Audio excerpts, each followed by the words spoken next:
दोस्तों नमस्कार।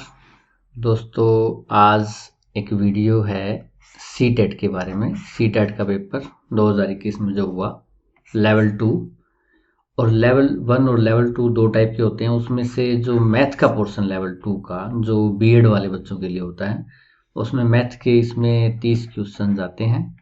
इसमें से जो न्यूमेरिकल टाइप के क्वेश्चन होंगे मैथमेटिक्स के वो मैं कुछ आपके साथ डिस्कस करूँगा और जो मैथ की पेडागोजी होती है, मैथ किस तरीके से पढ़ाया जाना चाहिए, वो मनु मैम आपके साथ कुछ क्वेश्चन जो बचे हुए हैं वो डिस्कस करेंगे। तो 31 नंबर से स्टार्ट करते हैं, जो कि पहला क्वेश्चन है 31 से 60 में। इसमें आपको पी क्यू आर तीन आपको संख्याएं दी हुई हैं, द्विघात इसमें समीकरण है। आपको क्या करना है, पी और क्यू को जोड़ना है और उसमें से आर घटाना है। ठीक है, पी और क्यू को जोड़ के उसमें से आर घटाना है। पी क्यू को जोड़ देते हैं, हम साथ में लिख देते हैं। जैसे हम अगर सबसे पहले एक्स वाला लिखे तो 14x² 18 माइनस का है, प्लस 14 माइनस 18 तो माइनस का 4 बच जाएगा x²। वाई में देखोगे बच्चों तो प्लस 12 माइनस 10, यहाँ 2 वाई बच गए। और फिर एक्स वाई वाले में क्या है, 9 और 12 21xy। ठीक है, ये p प्लस क्यू हो गया। अब r देखो क्या है, x² वाला x के नीचे लिख देते हैं, फिर 5y² और फिर xy। ये आपको घटाना है तो घटा का निशान लगाओ, ये जमा हो जाएगा, ये घटा और ये घटा। -4 में से 1 गया माइनस का 3, और 2 में से माइनस के 5 गए माइनस के 3, और 21 में से 1 गया 20xy। ठीक है, ये देखो कहाँ पे है 20xy, तो सभी में है -3। ये तीसरा ऑप्शन देखो, ये वाला, ये आपका आंसर हो जाएगा। इसमें क्या करना है आपको, x की 4 जमा 1/x की 4 इक्वल टू 322, ये आपको दे रखा है। 322 के आसपास एक नंबर होता है 324, जो कि 18 का क्या होता है, स्केयर होता है। ये बनाया जा सकता है यहाँ पे। क्यों बनाना है, क्योंकि हमारे पास पावर 4 है और हमें उत्तर निकालना है, उसमें पावर सिर्फ 1 है। तो 4 का वर्गमूल पहले करेंगे ना तो 2 पावर आएगी। ठीक है, फिर एक्स स्केयर हो जाएगा ना, 4 की जगह एक्स की, 4 की जगह एक्स की 2, एक्स की 2 का फिर वर्गमूल करेंगे तो ये हमारे पास ये आ जाएगा। तो वर्गमूल करेंगे इधर तो आपको इधर भी वर्गमूल करना होगा। तो हम क्या करते हैं, एक्स की 4 जमा 1/x की 4, ये है, इसमें 2 जोड़ लेते हैं। ठीक है, और 322 इधर है, इसमें भी 2 जोड़ लेते हैं। क्या हो जाएगा, 324 इधर हो जाएगा। ठीक है, वो स्केयर बन जाएगा। और ये किसका स्केयर बनेगा, ये देखो, ये x की 2 का स्केयर, x की 4, x की 2 का स्केयर, x की 4 ही होता है, जमा 1/x की 2 का स्केयर, a स्केयर जमा b स्केयर जमा 2 a x स्केयर हो गया और b 1/x स्केयर हो गया। तो ये बन गया एक तरह से a स्केयर जमा b स्केयर जमा 2ab, है ना। ये तो गुणा में और ये भाग में लगा ही सकते हैं, x स्केयर से x स्केयर कट गया, x स्केयर से मैंने गुणा किया, x स्केयर से भाग कर दिया, कोई फर्क नहीं पड़ता, ये 2 ही है। ठीक है ना, ये सिर्फ 2 ही है। तो ये बन गया x स्केयर जमा 1/x स्केयर, इसका स्केयर ये है अगर फार्मूला लगाओगे तो। 324 इसका वर्गमूल करोगे, ये 18 का आपका स्केयर है, दोनों तरफ वर्गमूल कर दो तो क्या हो जाएगा, वर्ग हट जाएगा, आपके पास आ जाएगा ये 18। ठीक है, अब एक बात देखो कि 18 के आसपास कोई संख्या है जो पूर्ण वर्ग हो, 16 है, 16 2 घटाने से बनेगा, और इसमें से भी 2 घटाने से ये बन जाएगा x - 1/x। कैसे, एक्स स्केयर जमा 1/x स्केयर, और माइनस में मैं 2 कर दूं, और 18 में से भी क्या कर दूं मैं, माइनस में से 2, -2, ये x का स्केयर है, ये 1/x का स्केयर है, तो a स्केयर जमा b स्केयर -2 इंटू a आना चाहिए, a x है और b क्या है, 1/x है। तो ये आप गुणा और भाग में लगा लो, कोई फर्क नहीं पड़ता, ये कट जाएंगे, ये 2 ही है। तो मैंने क्या किया, 2 घटा दिया इधर, 2 घटा दिया इधर, दोनों तरफ घटा दिया, x गुणा में कर दिया, x ही भाग में कर दिया, ये आपका बन गया x - 1/x का स्केयर बन गया। ये 16 है, ये क्या है, 4 का स्केयर है। जैसे ही वर्गमूल करोगे तो ये वर्ग हट जाएंगे, आपका बच जाएगा x - 1/x बराबर 4। ये आपका ऑप्शन आ जाएगा। तो ये भी आसान है। ये द्विघात समीकरण है, 15x स्केयर - 26x जमा 8 बराबर है, ये भी द्विघात हो जाएगा, गुणा होगी तो x स्केयर हो जाएगा। ठीक है, तो इसमें a और c धनात्मक है, धनात्मक मतलब पॉजिटिव है ये। ठीक है, पूर्णांक है, तो इसका मान निकालना है आपने, जिसमें a भी है, b भी है, c भी है, d भी है। तो इसका मतलब a b c d का मान पहले निकालना पड़ेगा। देखो 15x स्केयर -26x जमा 8, ये द्विघात समीकरण है, और इधर क्या कर रखे हैं, इसके गुणनखंड कर रखे हैं, 2 टुकड़े, जैसे मैं 15 को लिख दूं 5 गुणा में 3, है ना, ऐसे लिखा हुआ है इसको। तो मैं क्या करता हूं, इसके भी टुकड़े कर लेता हूं, इसके 2 टुकड़े आ जाएंगे, इसके सामने 2 टुकड़े बराबर में हैं, क्या पता मान आ जाए। तो इसका क्या कैसे गुणनखंड करोगे, 15 8 120 गुणा 120 हो और जोड़ -26 हो, तो ऐसे टुकड़े कैसे बनाओगे, -20 और -26, -20 और -6 ये -26 हो जाएंगे, गुणा इनकी प्लस की 120 हो जाएगी। तो यह आ जाएगा आपका 15x² -20x -6x -26 को मैंने तोड़ दिया +8।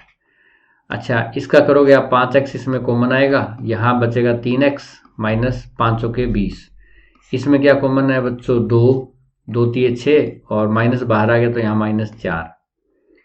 अच्छा, ये आ जाएगा आपका 3x -4 इसमें कॉमन है यहाँ पे, तो यहाँ बचेगा 5x और यहाँ बचेगा -2।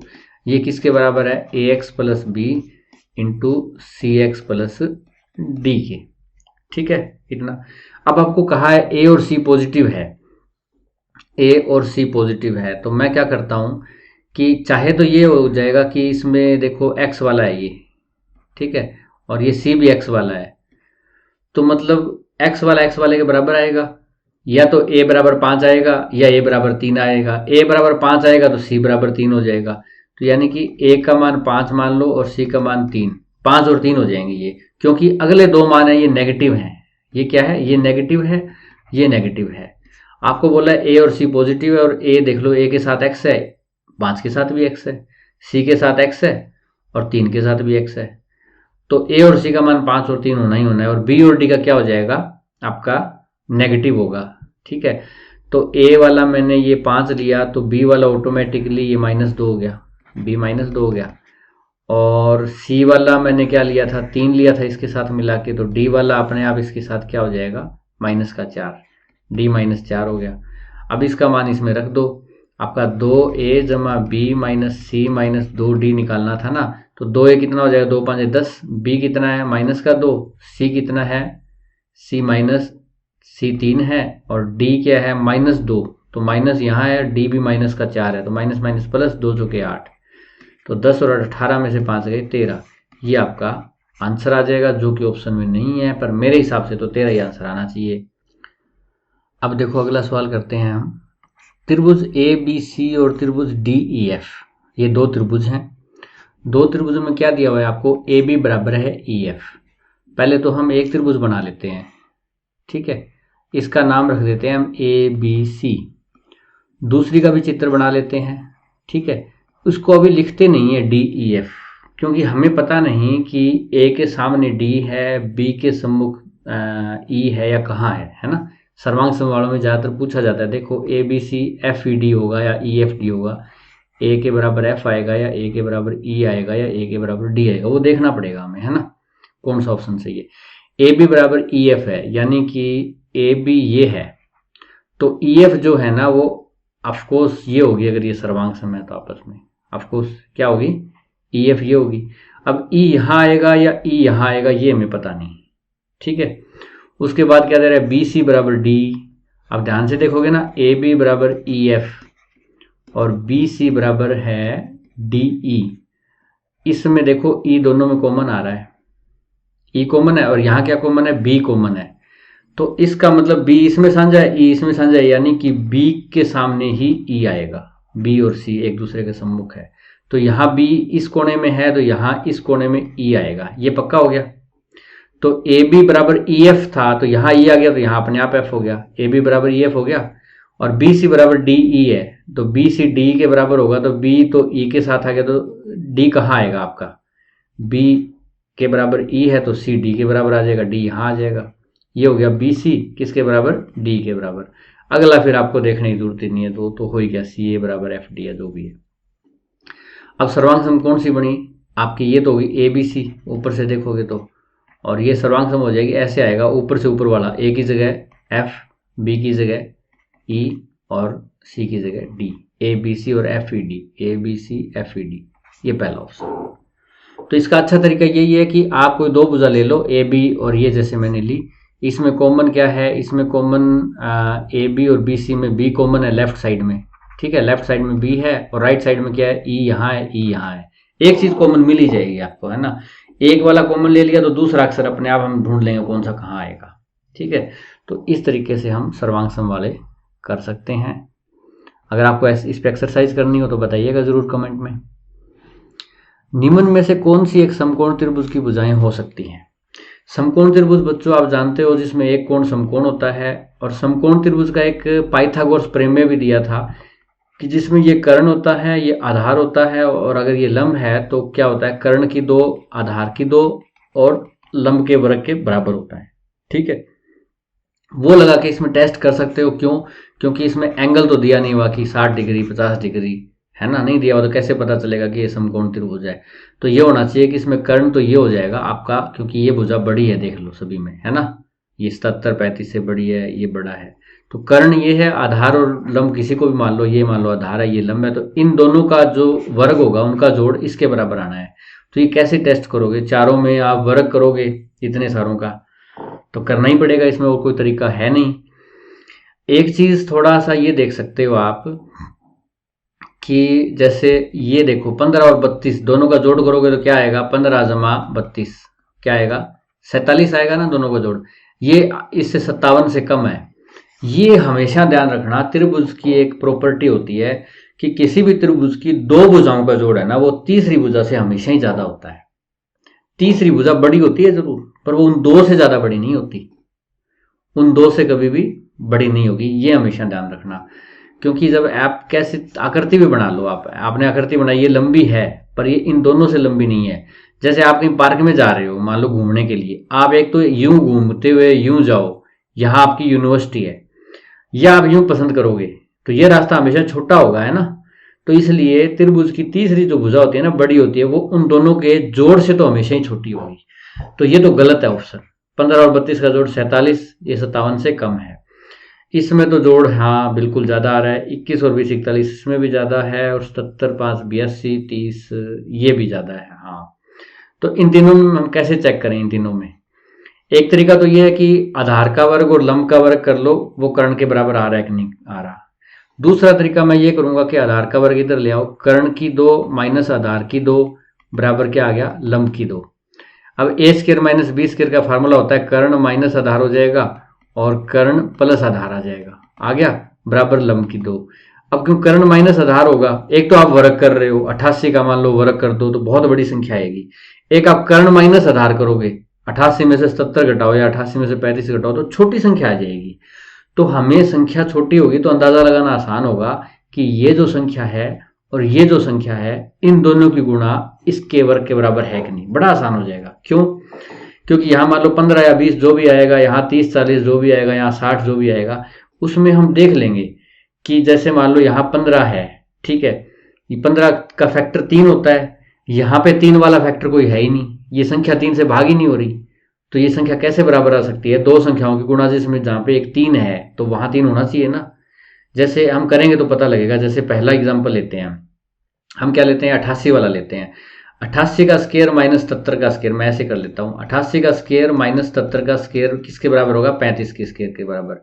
तो 88 माइनस 77 11 हो जाएगा, और 88 प्लस 77 ये हो जाएगा 88 और 7 95 और 7 165, ठीक है। और इधर 35 का वर्ग होता है 35 गुणा में 35। अब दोस्तों इसके टुकड़े क्या आएंगे, एक टुकड़ा तो इसका 11 आएगा, क्या इसमें 11 है कहीं पे भी? 35 गुणा 35 में कहीं भी 11 आएगा? तो इनकी गुणा कभी भी इक्वल हो ही नहीं सकती, क्योंकि इधर तो 5 7 आ सकता है, 11 आ ही नहीं सकता। तो पहला ऑप्शन गलत हो गया। अगला ऑप्शन करते हैं 97 वाला। 97 का स्क्वायर माइनस 97 का स्क्वायर माइनस ये 72 का स्क्वायर बराबर आ गया 65 का स्क्वायर, ठीक है। 97 माइनस 72 कितने हो जाएंगे आपके, मेरे ख्याल से हो गए 25, और गुणा में 97 प्लस 72, 97 और 3 100 होते हैं, 3 काट दो तो वहां कितने बच गए, 72 में से 69, 169 हो गए, और बराबर 65 का स्क्वायर 65 गुणा में 65। अब ध्यान से देखो, 25 के टुकड़े तो 5 गुणा 5 होंगे, और 169 के 13 गुणा में 13 होंगे, और 65 के भी क्या है, 5 गुणा में 13 और 5 गुणा में 13। तो यहाँ तो क्लियरली पता लग रहा है कि 2 बार 5 आएगा, 2 बार 13 आएगा, तो यहाँ भी 2 बार 13 है, यहाँ 2 बार 5 है। इसको ऐसे भी लिख सकते हो, 5 की 2 गुणा 13 की 2, ये भी 5 की 2 गुणा 13 की 2, तो ये तो बराबर है। यहाँ पे कर्ण की 2 माइनस आधार की 2 बराबर आ गया लंब की 2। हमारा पाइथागोरस प्रमेय सेटिस्फाई हो गया। इसका मतलब ये जो भुजाएं है ना, जो 97, 72 और 65, ये क्या है, एक समकोण त्रिभुज की भुजाएं हैं। ये आपका आंसर हो जाएगा। आपको इससे भी कोई अच्छा तरीका बताओ तो आप जरूर बताइएगा कमेंट में। मुझे जो ये जोड़ के और निकालने वाले से अच्छा ये लगा, कर्ण की 2 माइनस आधार की 2, a minus b a plus b करके, थोड़ा सा मतलब उससे इजी हो सकता है, छोटा हो सकता है सवाल। बहुफलक, बहुफलक जैसे आप पॉलीगन करते थे, पॉलीगन में क्या होता था, इसको पॉलीगन कहते हैं। हमने एक एक्सरसाइज की थी, आप उसको देख सकते हो। इस पे पॉलीगन के बारे में थोड़ा सा समझाया था उसमें। त्रिभुज चतुर्भुज सुना था आपने, पर उसकी जब बहुत भुजाएं हो जाए, 60 भुज हो जाए, ठीक है ना, या 8 भुजाओं वाली ऑक्टागन हो जाए, या 50 भुजाओं वाली हो जाए, तो बहुभुज हो जाती है वो, बहुत सारी भुजाएं हो जाती है वो, तो पॉलीगन कहते हैं हम। पॉलीहेड्रन क्या होता है कि ये तो हम 2 डायमेंशन वाले की बात कर रहे थे। जैसे आयत है, लंबाई और चौड़ाई होती है उसमें। त्रिभुज में 3 भुजाएं होती हैं, चतुर्भुज में 4 भुजाएं होती हैं, ठीक है, पंचभुज में 5 होती है। पर डायमेंशन तो उसकी 2 ही होती है ना, उसमें ऊंचाई तो कभी होती नहीं, ठीक है ना। अब पॉलीहेड्रन क्या है, बहुफलक क्या होता है, उसमें फलक होते हैं कई, जैसे लंबाई चौड़ाई ऊंचाई 3 भुजाएं होंगी। जैसे कमरा है आपका, कमरा एक घन या घनाभ है, उसमें क्या है कि लंबाई चौड़ाई ऊंचाई 3 डायमेंशन होते हैं। भुजाएं तो बहुत सारी हो जाती हैं, क्योंकि लंबाई नीचे 2 होती है फर्श पे, फिर चौड़ाई भी यूं 2 होती है। फिर अगर आप दीवारों पे जाओगे तो दीवार की भी एक तो मान लो ऊंचाई हो गई, एक लंबाई हो गई। यानी कि अगर आप बात करो आयत की, तो आयत भी 6 बन जाते हैं कमरे में। फर्श भी आयत है एक, आपकी छत भी आयत है, चारों दीवारें आयत है, तो उसमें बहुत सारे फलक हो गए, वो पॉलीहेड्रन हो गया, यानी कि 3 डायमेंशन जो आकृति होती है वो हो गई। अब पॉलीगन में भी जैसे एंगल निकालने के, भुजा निकालने के बहुत सारे सूत्र होते थे, इसमें भी एक सूत्र होता है। इसमें उसने ये कहा है कि इसमें फलक जो है ना, फलक है, फेस जो है वो 7 है, ठीक है। जैसे आपके कमरे में 6 होते हैं, कमरे में 4 दीवारें होती हैं, ये फेस हो गए, और एक फर्श और एक छत हो गई, 6 फेस होते हैं। शीर्ष जो है, वर्टिसिस जो है वो 10 है, ठीक है। शीर्ष आपके कमरे में कितने होते हैं दोस्तों, 4 कोने हो गए आपके नीचे, और 4 कोने छत की साइड में हो गए, 8 कोने होते हैं आपके। इसमें 10 है, तो यानी कमरे से ज्यादा बड़ी आकृति है।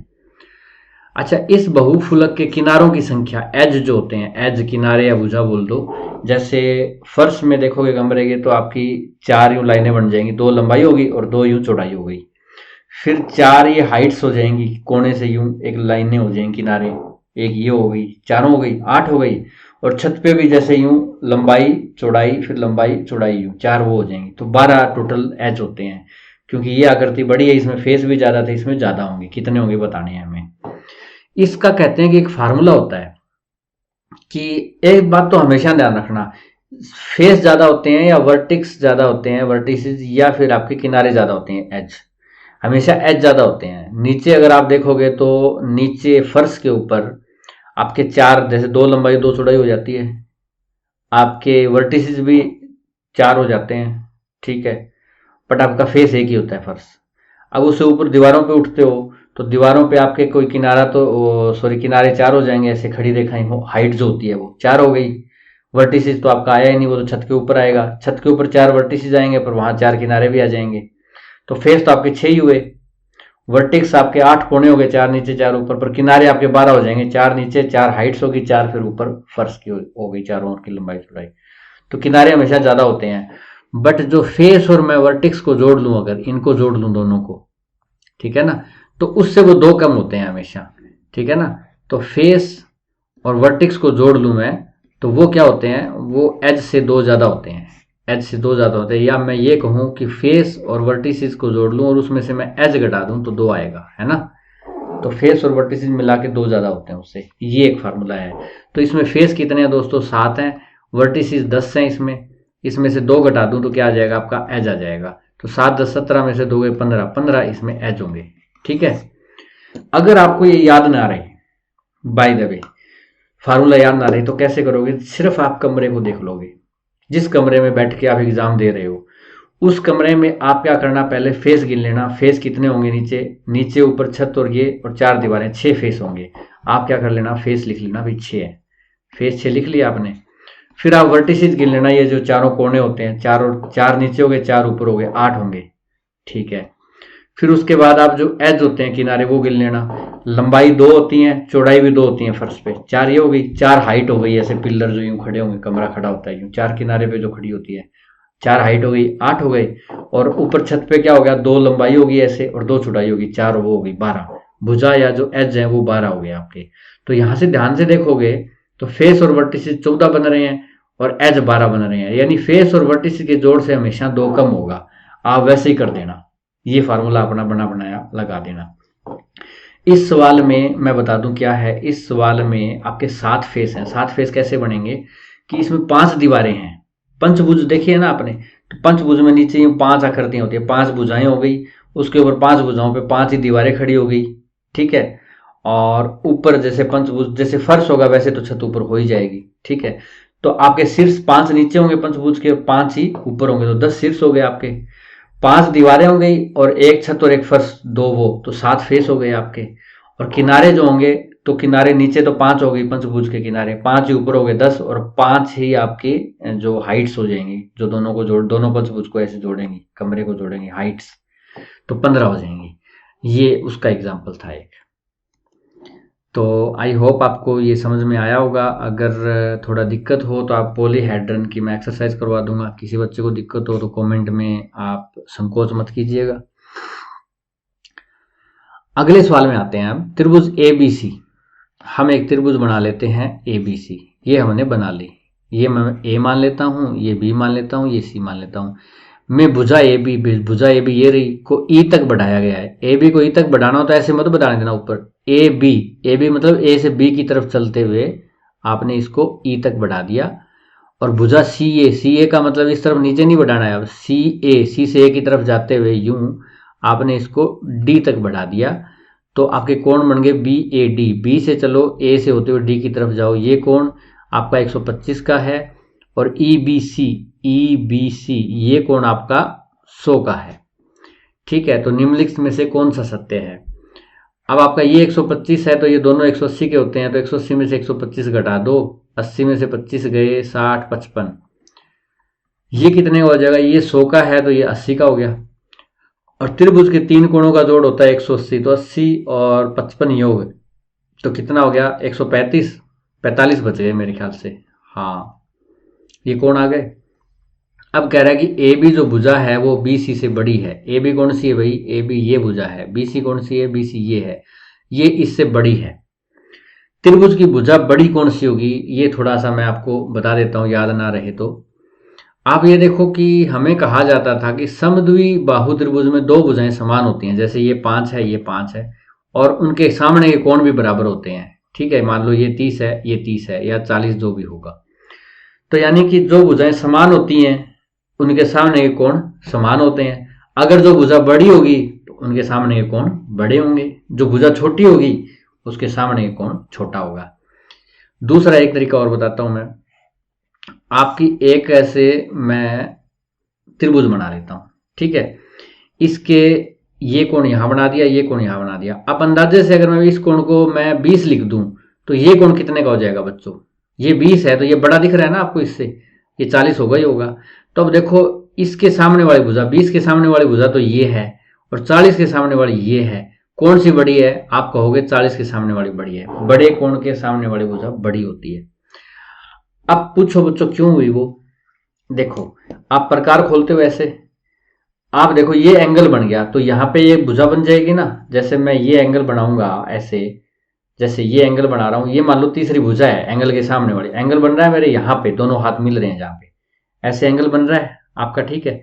ये एंगल छोटा हो गया, सामने वाली भुजा छोटी हो गई। अगर ये एंगल ऊपर उठाऊंगा बड़ी हो गई, और ऊपर उठाऊंगा तो ये और बड़ी होती जाएगी, ऐसे है ना। तो मतलब ये जो एंगल है ना, ये 40 डिग्री का है, इसको मैं खोल के यहाँ ऊपर कर दूं तो ये अपने आप बड़ी हो गई। देखो भुजा, सामने वाली भुजा बढ़ जाती है। अगर मैं यूं कर दूं तो ये पता नहीं कहाँ जाके मिलेगी ऊपर। तो ये याद रखना है, जो कोण बड़ा हो उसके सामने भुजा बड़ी होती है। तो AB और BC में देख लो, AB के सामने कोण कितने का है, 45 का है, ठीक है। और BC के सामने कितने का है, BC के सामने 55 डिग्री का कोण है। तो कौन सी बड़ी होगी, BC बड़ी होगी। ये कह रहे हैं AB बड़ी है, तो ये सत्य नहीं है। दूसरी बात, कोण ABC 80 का है, और कोण ACB 45 का है। इनका अंतर कह रहा है 35 है। अंतर देखो 80 और 45 में 35 ही होता है, ये सही है। अगला आप देखना हो तो देख लेना, इनका अंतर देख लेना। और ABC समद्विबाहु तो नहीं होगी, क्योंकि दो कोण समान होते हैं, दो भुजाएं समान होती हैं, दो कोण समान इसमें है ही नहीं। तो ये त्रिभुज और उसके कोणों के सवाल थे। अब हम समलंब पे आ जाते हैं, थोड़ी तरक्की करते हैं, 3 भुजाओं से 4 भुजाओं वाली आकृति में आ जाते हैं हम। समलंब वो एक आकृति है जिसमें 4 भुजाएं होती हैं, ठीक है, और उसकी 2 भुजाएं समानांतर होती हैं। समानांतर क्यों होती हैं? क्योंकि उसके लंब समान होते हैं। लंब समझते हो? लंब जैसे ये 90 डिग्री का कोण जो इसके ऊपर बनता है, ऊंचाई भी कह देते हैं, लंब भी कह देते हैं, ठीक है ना, आधार के ऊपर जो लंब बनता है। समान लंब, समलंब को क्या, इसकी संधि विच्छेद करो, समान लंब, लंब जिसके समान हो, ठीक है ना। अगर मैं ऐसी आकृति बना दूं चतुर्भुज, तो ये भी है, पर इसमें मान लो अगर ये आधार मान लो, तो उस पर अगर ये लंब देखोगे तो ये अलग अलग आएंगे, है ना। तो इसके लंब समान है, ऊंचाई समान होती है, ये हाइट। इसको बीच की दूरी भी कहते हैं, समांतर रेखाओं के बीच की दूरी। समांतर रेखाएं तो अपने आप हो जाएंगी, क्योंकि अगर ये हाइट बराबर है तो बराबर हाइट में लाइन खींचोगे, वो तो नीचे वाले के समांतर ही आएगी। ये तो ऑफकोर्स, अगर 5 ये हाइट ये है, 5 ही हाइट ये है, तो ये लाइन क्या आएगी? आपकी छत आएगी, बिल्कुल समानांतर होती है फर्श के। तो PQ और SR समानांतर है। PQ और P के सामने क्या आ गई? इसने S बोला है, और P के सामने S और Q के सामने R, तो ये R हो जाएगा। PQ तथा SR का अनुपात 3:2 है। 3 ये है, 2 ये है, तो इस भुजा को मैं 3x मान लेता हूँ, इसको 2x मान लेता हूँ। यदि समलंब का क्षेत्रफल, इसका एरिया समलंब का क्या होता है बच्चों? 1/2, ठीक है, जो समांतर भुजाओं का योग, इनका योग 3x जमा 2x, ठीक है, और गुणा में इसकी हाइट जो होती है h दे रखी है क्या इसमें? PQ तथा SR के बीच की दूरी, इनके बीच की दूरी 12 है, तो ये एरिया होता है।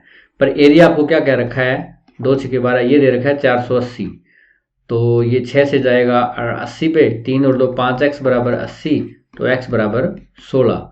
x 16 है, तो ये आ जाएगी 16 × 3 48, ये आ जाएगी 16 दूने 32। आपको बतानी है SR ये ऊपर वाली 32, ये आपका सवाल हो जाएगा। पर कुछ बच्चे पूछेंगे कि जी इसका क्षेत्रफल का सूत्र हमें याद ना रहे, तो कि 1/2 गुणा समांतर भुजाओं का योग और गुणा में ऊंचाई या दूरी। तो मैं कहूँगा बच्चों एक काम करो, आप इस लाइन को यूं मिला दो। समलंब का याद नहीं रहता आपको, माफ किया, आपको त्रिभुज का तो याद रहता होगा। त्रिभुज का क्या होता है? 1/2 गुणा आधार गुणा में लंब, ये त्रिभुज का क्षेत्रफल का फार्मूला होता है। आपके पास ये त्रिभुज आ गई, इस त्रिभुज का फार्मूला क्या बनेगा? 1/2 आधार क्या है आपका? ये हो गया PQ, और लंब क्या है आपका? ये आपका हो गया, मान लो हमने h लिख रखा था, या 12 कह दो, 12 था, जो भी है, ठीक है, ये हो गया। और ऊपर वाले त्रिभुज का और निकाल लो, उसका क्या होगा? 1/2 गुणा आधार क्या है? RS, और गुणा में लंब तो यही था इसका, दोनों का 12 ही है। अब इन दो त्रिभुजों का निकाल के और जोड़ दो, इसका और इसका निकाल के जोड़ दो, वो समलंब का आ गया। इसका जैसे ही जोड़ोगे आप, 1/2 दोनों में कॉमन है, तो क्या आ जाएगा? RS जमा PQ, और 12 भी दोनों में कॉमन है, तो 12 भी बाहर आ जाएगा, जुड़ गया बस। 1/2 और 12 तो कॉमन था, PQ और SR जुड़ गए आपके, तो समांतर भुजाओं का योग हो गया। तो क्या करना होता है? लंब तो होता ही है दोनों में, इसमें ये भी आता है, ये भी आता है, दोनों को जोड़ेंगे तो ये जुड़ जाएगी बस। त्रिभुज के तरीके से भी आप समलंब का निकाल सकते हो, अगर आप फॉर्मूला भूल जाओ। अब हम क्या करते हैं कि समलंब थोड़ा टेढ़ा मेढ़ा था, अब हम आयत में आ जाते हैं, जिसमें कि सिर्फ 2 भुजाएं समानांतर नहीं, चारों की चारों समानांतर हो, ठीक है, उस पे आ जाते हैं। थोड़ी आकृति सुधर गई है, आपका ये 88 है, और ये आपका जो चौड़ाई है ना, वो आपकी मान लो 10 है, ठीक है। अब इसको क्या करना है? इसको मोड़ के एक 10 सेंटीमीटर ऊंचाई का बेलन बनाना है, यानी कि ऊंचाई बेलन की भी 10 ही रखनी है, तो यानी कि 10 वाले सिरे से मोड़ेंगे आप। जैसे ये आपके पास कागज है, ये आयत ही है, ये इसकी लंबाई हो गई, ये चौड़ाई इसकी 10 हो गई। अब इसको कहता है कि इसको मोड़ के आपने 10 सेंटीमीटर ऊंचाई का बेलन बनाना है, तो चौड़ाई आपकी ऊंचाई में बदलनी है ना, तो आपको यहां से मोड़ना पड़ेगा, ठीक है ना, यहां से ऐसे मोड़ना है, ताकि जो चौड़ाई थी वो आपकी ऊंचाई रह जाए। अगर लंबाई को ऊंचाई बनाना है, तो लंबाई को ऊंचाई बनाना है तो यूं करना पड़ेगा आपको। तो मैंने क्या किया कि चौड़ाई को इसकी ऊंचाई बना लिया, ठीक है। तो जो हमारा बेलन है उसकी हाइट क्या आ जाएगी बच्चों? उसकी हाइट आ जाएगी उसकी चौड़ाई जितनी थी आयत की 10 सेंटीमीटर हाइट आ गई। अब जो लंबाई थी वो क्या बन गई, ऐसे ये लंबाई ऐसे गोल गोल बन गई है, तो कोई भुजा बनी नहीं। ये गोल गोल क्या है, वृत्त की परिधि होती है, तो ये बन गई इसकी सरकमफ्रेंस परिधि, वो होती है 2πr, वो बन गई आपकी लंबाई 88 थी। अब 2 से 44 पे काट दो, पाई 22/7 गुणा में r बराबर 44, 22 दूणे 44, r बराबर क्या आ गया 7 दूणे 14, आपकी त्रिज्या आ गई 14 और हाइट आ गई आपकी 10। तो आपको बेलन की दो ही मेन होती है, आपकी त्रिज्या और ऊंचाई, वो आपको पता है। अब कहता है बेलन की धारिता, धारिता मतलब उसमें कितना धर सकते हैं, या उसको कहें आयतन, जिस इसमें कितना आ सकता है वो निकालना है। आयतन का सूत्र क्या होता है आपका बेलन का, pi r square h, pi r square में पाई का मान रख दो, आर का रख दो, आर की 2 है तो 2 बार लिखो आर गुणा आर, एच 10 है आपका, ये आपका आयतन आ जाएगा 7 दूणे 14, ठीक है। अब क्या आ गया आपका 22 दूणे 44, और 44 और 14 की गुणा कर दो, 44 14 चौके 56, 5 और 14 चौके 56 और 5 61, ठीक है, और गुणा में 10, 6160 सेंटीमीटर में है, सेंटीमीटर की 3, ये हो गया। अब इसने कहा लीटर में भी बताओ, चलो लीटर में भी बताएंगे। आपका 1 सेंटीमीटर क्यूब कितने का होता है, कितना लीटर होता है, 1 सेंटीमीटर इतना होता है लगभग। आप देखना पैमाना जो यूज करते हो उस पर एक तरफ इंच बने होते हैं, एक तरफ सेंटीमीटर बने होते हैं, उसमें ध्यान से देखना, सेंटीमीटर छोटे वाला इतना सा होता है। इतना लंबा, इतना चौड़ा, इतनी ही ऊंचाई हो तो पानी तो इतना सा आएगा। इतना सा पानी 1 लीटर तो हो नहीं सकता, एक दो बूंद, तो वो क्या होता है 1 मिलीलीटर होता है, ये याद रखना। और अगर यहाँ पे मीटर क्यूब आ जाए आपका आयतन, मीटर क्यूब, मीटर होता है 1 हाथ लंबा, 3 फुट से ज्यादा होता है 1 मीटर, 3.3 समथिंग, तो 3.3 समथिंग इतना लंबा हो गया, इतना चौड़ा हो गया और 3 फुट ऊंचा हो गया, तो वो तो अच्छी खासी एक हौज सी होगी, पानी की हौज बोलते हैं या टंकी बोलते हैं वो। तो उसमें ऐसा तो नहीं 10-20 लीटर पानी आएगा, क्योंकि 3 फुट तो आपकी मतलब हाइट के हिसाब से देखें हाफ से ज्यादा हो जाता है, इतनी गहरी, ठीक है ना। तो उसमें याद रखना बहुत ज्यादा पानी आएगा, तो उसका अंदाजा से लगा लो 1000 लीटर पानी आता है उसमें, ठीक है, ये याद रख लेना आप। तो हमारे पास फिलहाल सेंटीमीटर क्यूब है, तो ये कितना हो जाएगा ml हो जाएगा, इतने ml पानी। तो कितने ml मिलके बनाते हैं आपका 1 लीटर, 1000 ml। 1 लीटर में क्या होते हैं 1000 ml होते हैं, तो 1000 से भाग कर दो, 1000 से भाग करने का मतलब 3 दशमलव लगाना, 6.160 लीटर हो गया। दशमलव के बाद आपका 1 6 हो वो तो ठीक है, वो होता है 6/10, जीरो का मतलब 0/10 करने का तो कोई फायदा ही नहीं, जीरो होता है, तो इसलिए 6.16 2 स्थानों तक आप लिख सकते हो इसको लीटर। तो ये आपका फर्स्ट ऑप्शन हो जाएगा। तो बच्चों आप बदल लोगे आयत को, तो उसमें बेलन में तोड़ना मोड़ना ही है। इसके बाद हम घन पे आ जाते हैं। आयत 2 डायमेंशनल था, लंबाई चौड़ाई होती थी, घन 3 डायमेंशनल हो गया, लंबाई चौड़ाई ऊंचाई, ठीक है, उस पे आ गए हम। तो इसका आयतन क्या होता है, आयतन होता है इसका आपका, घन का आयतन होता है, भुजा कह लो या एज कह लो या ए कहते हैं, जो उसकी 3 होता है, ठीक है ना, लंबाई गुणा चौड़ाई गुणा ऊंचाई। घन में लंबाई चौड़ाई ऊंचाई बराबर होती है, तो भुजा गुणा भुजा गुणा भुजा, ये आपका क्या होता है आयतन होता है। आयतन 2197 में दे रखा है, तो भुजा कितनी आ जाएगी आपकी, इसका घनमूल हो जाएगा 2197 का घनमूल, ऐसे निकालोगे आप। तो 2197 को आप घनमूल, वैसे इतना छोटा मोटा तो आपको याद ही रखना चाहिए, 13 से जाता है ये, मुझे तो याद है ये 13 × 78, 11 13 नहीं 117, अदरवाइज याद ना हो तो आप 7 11 से भाग करते करते 13 तक पहुंच ही जाओगे, तो भुजा 13 आ जाएगी, 13 की 3 बराबर 2197, भुजा 13 आ गई। तो पार्श्व पृष्ठ क्षेत्रफल, पार्श्व पृष्ठ और संपूर्ण पृष्ठ, ये दो चीजें आएंगी आपके पास, ठीक है। ये क्या क्या होता है, पार्श्व पृष्ठ होता है जो आपकी दीवारें हैं वो, और संपूर्ण में क्या लेना है आपको, छत और फर्श दोनों ओर लेनी है, उसमें 6 भुजा हो जाएंगी, 6 फेस हो जाएंगे, पार्श्व में 4 फेस, 4 दीवारी, 4 दीवारी का क्षेत्रफल भी कह सकता है वो, या ये कह सकता है वो आकृति ऊपर नीचे से खुली हुई है, यानी कि उसमें छत भी नहीं है फर्श भी नहीं है, खुली हुई आकृति, ठीक है, खोखली, खोखला भी कह सकता है, ये भी कह सकता है वो खोखली आकृति है। तो खोखली में 4 दीवारें आ गई। तो आपकी दीवारें क्या है, घन में लंबाई चौड़ाई बराबर होती है, तो एक वर्ग होता है आपका, ये भुजा ये भुजा ये भुजा छत फर्श सब वर्ग है, ठीक है, उसमें लंबाई चौड़ाई बराबर होती है, वर्ग है। तो वर्ग का क्षेत्रफल क्या होता है, भुजा गुणा भुजा, तो आपको 4 दीवारों का निकालना है। एक दीवार का हो गया बच्चों वर्ग का भुजा स्केयर, तो 4 दीवारों का 4 भुजा स्केयर हो गया। क्या हो जाएगा? 4 गुणा भुजा स्केयर। ठीक है। अगर संपूर्ण पृष्ठ का पूछे तो फर्श और छत 2 भुजा और हो गई, 6 भुजा हो जाएगी, 6 गुणा भुजा स्केयर हो जाएगा। तो 4 गुणा 13 की 2, 4 गुणा में 13 की 2 169 है, 16 चौके 64 और 9 चौके 36, 3 असल 64 3 67, 676 सेंटीमीटर स्केयर आ जाएगा। क्योंकि इसमें क्या है, 2 बार गुणा होती है, 13 सेंटीमीटर गुणा 13 सेंटीमीटर, 13 के 7 सेंटीमीटर है, 4 के 7 सेंटीमीटर नहीं है। कई बालक पूछते हैं जी आयतन में 3 क्यों आ जाता है, क्षेत्रफल में 2 क्यों आ जाता है। देखो क्षेत्रफल में 13 सेंटीमीटर जैसे भुजा है, तो आयतन में 3 बार गुणा करते हो, 13 गुणा 13 गुणा 13, तो सेंटीमीटर भी 3 बार गुणा हो जाता है, सेंटीमीटर की 3। क्षेत्रफल में क्या होता है, 13 सेंटीमीटर गुणा 13, हम लिखते नहीं है वैसे, 13 सेंटीमीटर होता है, 13 गुणा 13 ही लिख देते हैं हम। तो ये क्या होता है, इनकी गुणा हो गई और सेंटीमीटर सेंटीमीटर सेंटीमीटर स्क्वायर, क्योंकि क्षेत्रफल 2 डायमेंशनल होता है, लंबाई और चौड़ाई। ठीक है ना, तो उसमें 2 डायमेंशन का निकालते हैं, 2 बार गुणा होती है तो स्क्वायर आता है। तो ये सवाल मेरे ख्याल से आसान सा था, आप कर लोगे। अच्छा, आपको आंकड़े दिए हुए हैं नीचे, इसमें परिसर बहुलक माध्यक ये निकालना है आपको। परिसर को इंग्लिश में कहते हैं रेंज। रेंज का मतलब कहाँ से कहाँ तक। जैसे लेडीज को पता होगा, खासकर वो जाती है और कहती है भैया सूट दिखाओ, बहन जी किस रेंज में दिखाना है, तो कहते हैं चलो 500-700 तक दिखा दो।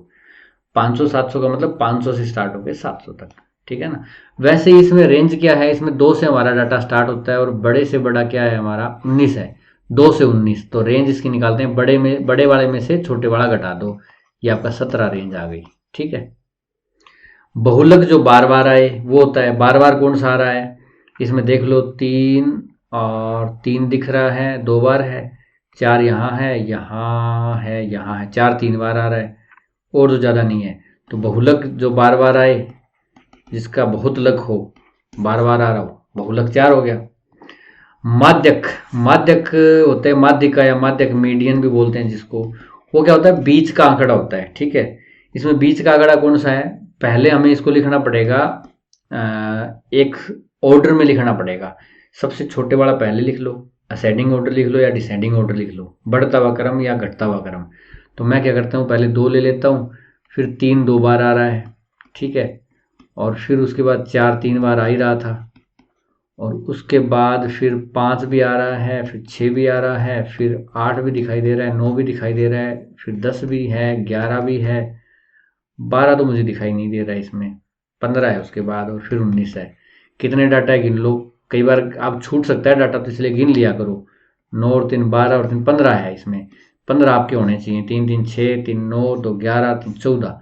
एक डाटा हमारा छूटा है, कौन सा छूटा है देखो, 5 ले लिया हमने, 10 ले लिया, और 3 ले लिया हमने, 6 भी ले लिया, 4 भी ले लिया, 9 9 नहीं लिया मेरे ख्याल से, 9 भी ले लिया, 8 भी ले लिया, 3 3 2 बार ले लिया, 15 15 हमने ले लिया, 2 हमने ले लिया, 9 हमने, 9 2 बार आ गया मेरे ख्याल से, हाँ ये रहा 9 2 बार है, तो 9 यहाँ और आ गया, 15 हो गया हमारा। अब हमने बीच का लेना है। बीच का मतलब जैसे मैं 3 यहाँ छोड़ दूँ, 3 लास्ट में छोड़ दूँ, फिर अभी बचे मैं 3 यहाँ छोड़ दूँ और 3 ये छोड़ दिए। अब कितने बच गए, 3 बच गए, एक और छोड़ दूँ इधर, एक इधर छोड़ दिया, तो बीच में बच गया 6। 6 आपका मीडियन आ गया। ठीक है। या फिर 15 आंकड़े आपके पास, तो 15 का बीच वाला कौन सा होगा दोस्तों, 7 जमा 1 जमा 7, सिंपल सी बात, 7 इधर छोड़ो, 7 14 और 1 15 है ना, 15 बटे 2 करो 7.5, तो 7 7 एक तरफ कर दो, 8वां। तो इसका फार्मूला वैसे ये होता है, आपके आंकड़े 15 हैं तो n + 1/2, 15 जमा 1 16/2।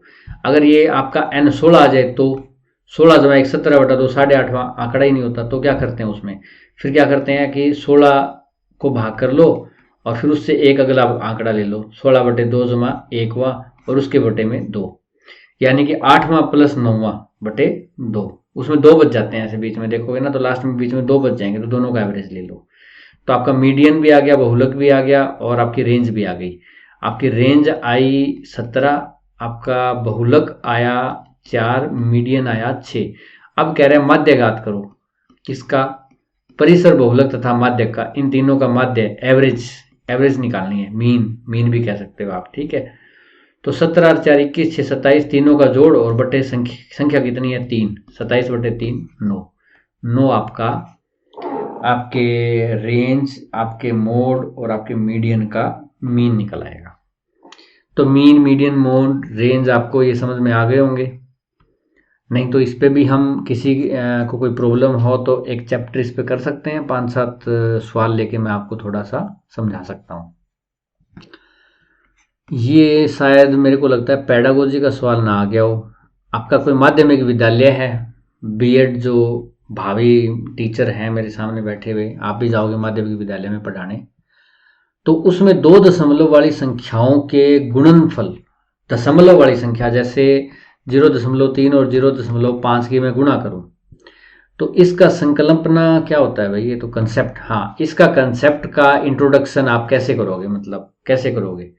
मिडिल स्कूल में खासकर आपको 6ठी 7वीं 8वीं इस रेंज के जो बच्चे, कहीं 6 से 10 वाले भी होते हैं, तो इस रेंज के बच्चों को आजकल तो पीजीटी कर दिया ना, 9th 10th से लेकर 9th से 12th तक पीजीटी कर दिया, तो माध्यमिक में आप 6 से 8 को गिन सकते हो। 6ठी 7वीं 8वीं वाले बच्चे हैं, और आजकल तो छोटे छोटे बच्चे आ जाते हैं 6ठी में, उनको आपने कंसेप्ट ये सिखाना है दशमलव वाला। और मैं 8वीं 7वीं भी निकाल ही दूं, ये 6ठी में ही आ जाएगा टॉपिक, ठीक है ना। 8वीं तक तो बहुत देर की बात हो जाती है, तो 6ठी में मुझे लगता है आपको सिखाना पड़ेगा उनको, 6ठी में आ जाएगा टॉपिक। आजकल तो हो सकता है पहले भी आ जाए, प्राइमरी में भी आ गया हो, चल, पर हमें सवाल कह रहा है कि मिडिल स्कूल है, 6ठी में आ जाएगा, मिडिल स्कूल है तो बात 8वीं तक नहीं जाएगा। 6ठी के बच्चे छोटे ही होते हैं और उनको दशमलव की गुणा सिखानी है आपने, ठीक है, और मुझे उम्मीद अच्छे से सिखाओगे आप। तो उसका प्रोसेस क्या होगा? एक तो है विजुअली रिप्रेजेंटेड, ठीक है ना, चित्रात्मकता रूप में, ठीक है। दूसरा क्या होना चाहिए कि रिपीटेड एडिशन। रिपीटेड एडिशन कैसे होता था? जैसे मल्टीप्लिकेशन क्या होता है कि आपको मान लो 5 को 4 से गुणा करना है, तो 5 चौके 20 कर सकते हो आप, या 5 को 4 बार जोड़ सकते हो आप। बच्चों को सिखाया जाता था पहले, 5 को 4 बार जोड़ो, वो उनकी गुणा ही है। पर ये वैसे तो ठीक थी इसमें, तो बिना दशमलव वाली संख्याओं में, पर दशमलव वाली संख्याओं में भी मान लो अगर मुश्किल हो जाएगी। क्यों? क्योंकि आपको 0.5 को अगर गुणा करनी है 4 से बिना दशमलव वाली से, तब तो आप 0.5 जमा 0.5 5 बार जोड़ दोगे। पर जब सामने वाली संख्या क्या आ जाए, वो भी दशमलव वाली आ जाए, जैसे ये है, अब 0.5 को 0.3 से गुणा करनी है, तो मैं क्या कहूं? मैं ये कहूं कि 0.5 को 3 बार जोड़ दो, ये तो मुश्किल हो जाएगी स्थिति, ऐसे तो नहीं हो सकता ना। तो ये थोड़ा कंफ्यूजिंग है, इसको 0.3 को 3/10 लिख सकते हैं, फिर हम कहेंगे 0.5 को 3 बार जोड़ दो, 10 से फिर भाग कर देंगे, बड़ा मतलब ये छोड़ो, ये ऑप्शन भी मुझे ठीक नहीं लगा। Multiplication as inverse of division, कि बच्चों जो डिवीजन भाग होता है, भाग का उल्टा है मल्टीप्लाई। आप पहले भाग करना सीख लो, उसका उल्टा मल्टीप्लाई करना है बस, ठीक है, आपकी प्रॉब्लम सोल्व होगी। तो भाग तो उससे भी ज्यादा मुश्किल है डिवीजन से, तो ये तो कोई अच्छा मेथड नहीं हुआ कि आप भाग करके देख लो, भाग का उल्टा कर लो। The algorithm should be use to introduce this concept. Algorithm मतलब क्या होता है? एसओपी, एक स्टेप्स जो होते हैं आपको, ठीक है ना।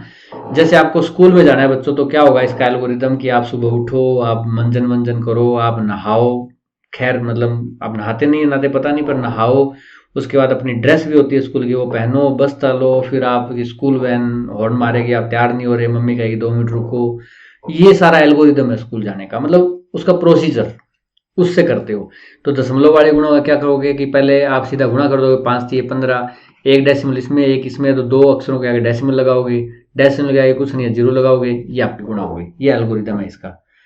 पर ये मेथड तो बड़े बच्चे यूज करते हैं ना, ये तो आप यूज कर रहे हो, ठीक है। आप कौन सा यूज करते हो? आप यही तो यूज करते हो, या इससे भी कोई एडवांस है? तो आप अगर ये यूज कर रहे हो, तो आप सेम मेथड्स बच्चों से थोड़ी एक्सपेक्ट कर सकते हो। तो बच्चों को कुछ इंटरेस्टिंग, कुछ आसान मेथड बताओगे, आप कहोगे कि चित्रात्मकता, चित्र के रूप में बना बना के बच्चों को थोड़ा सा अच्छा लगता है, वो मेथड आप सिखाओगे। तो पहला और 4 जो है वो मेथड दोनों, इन दोनों से अच्छे हैं, पर 4 तो क्योंकि आपका एडवांस हो गया, मेन जो आप कर रहे हो, तो स्टार्टिंग के लिए, बिगिनिंग के लिए, जब स्टार्ट कर रहे हो आप, तो पहला ज्यादा बेटर है।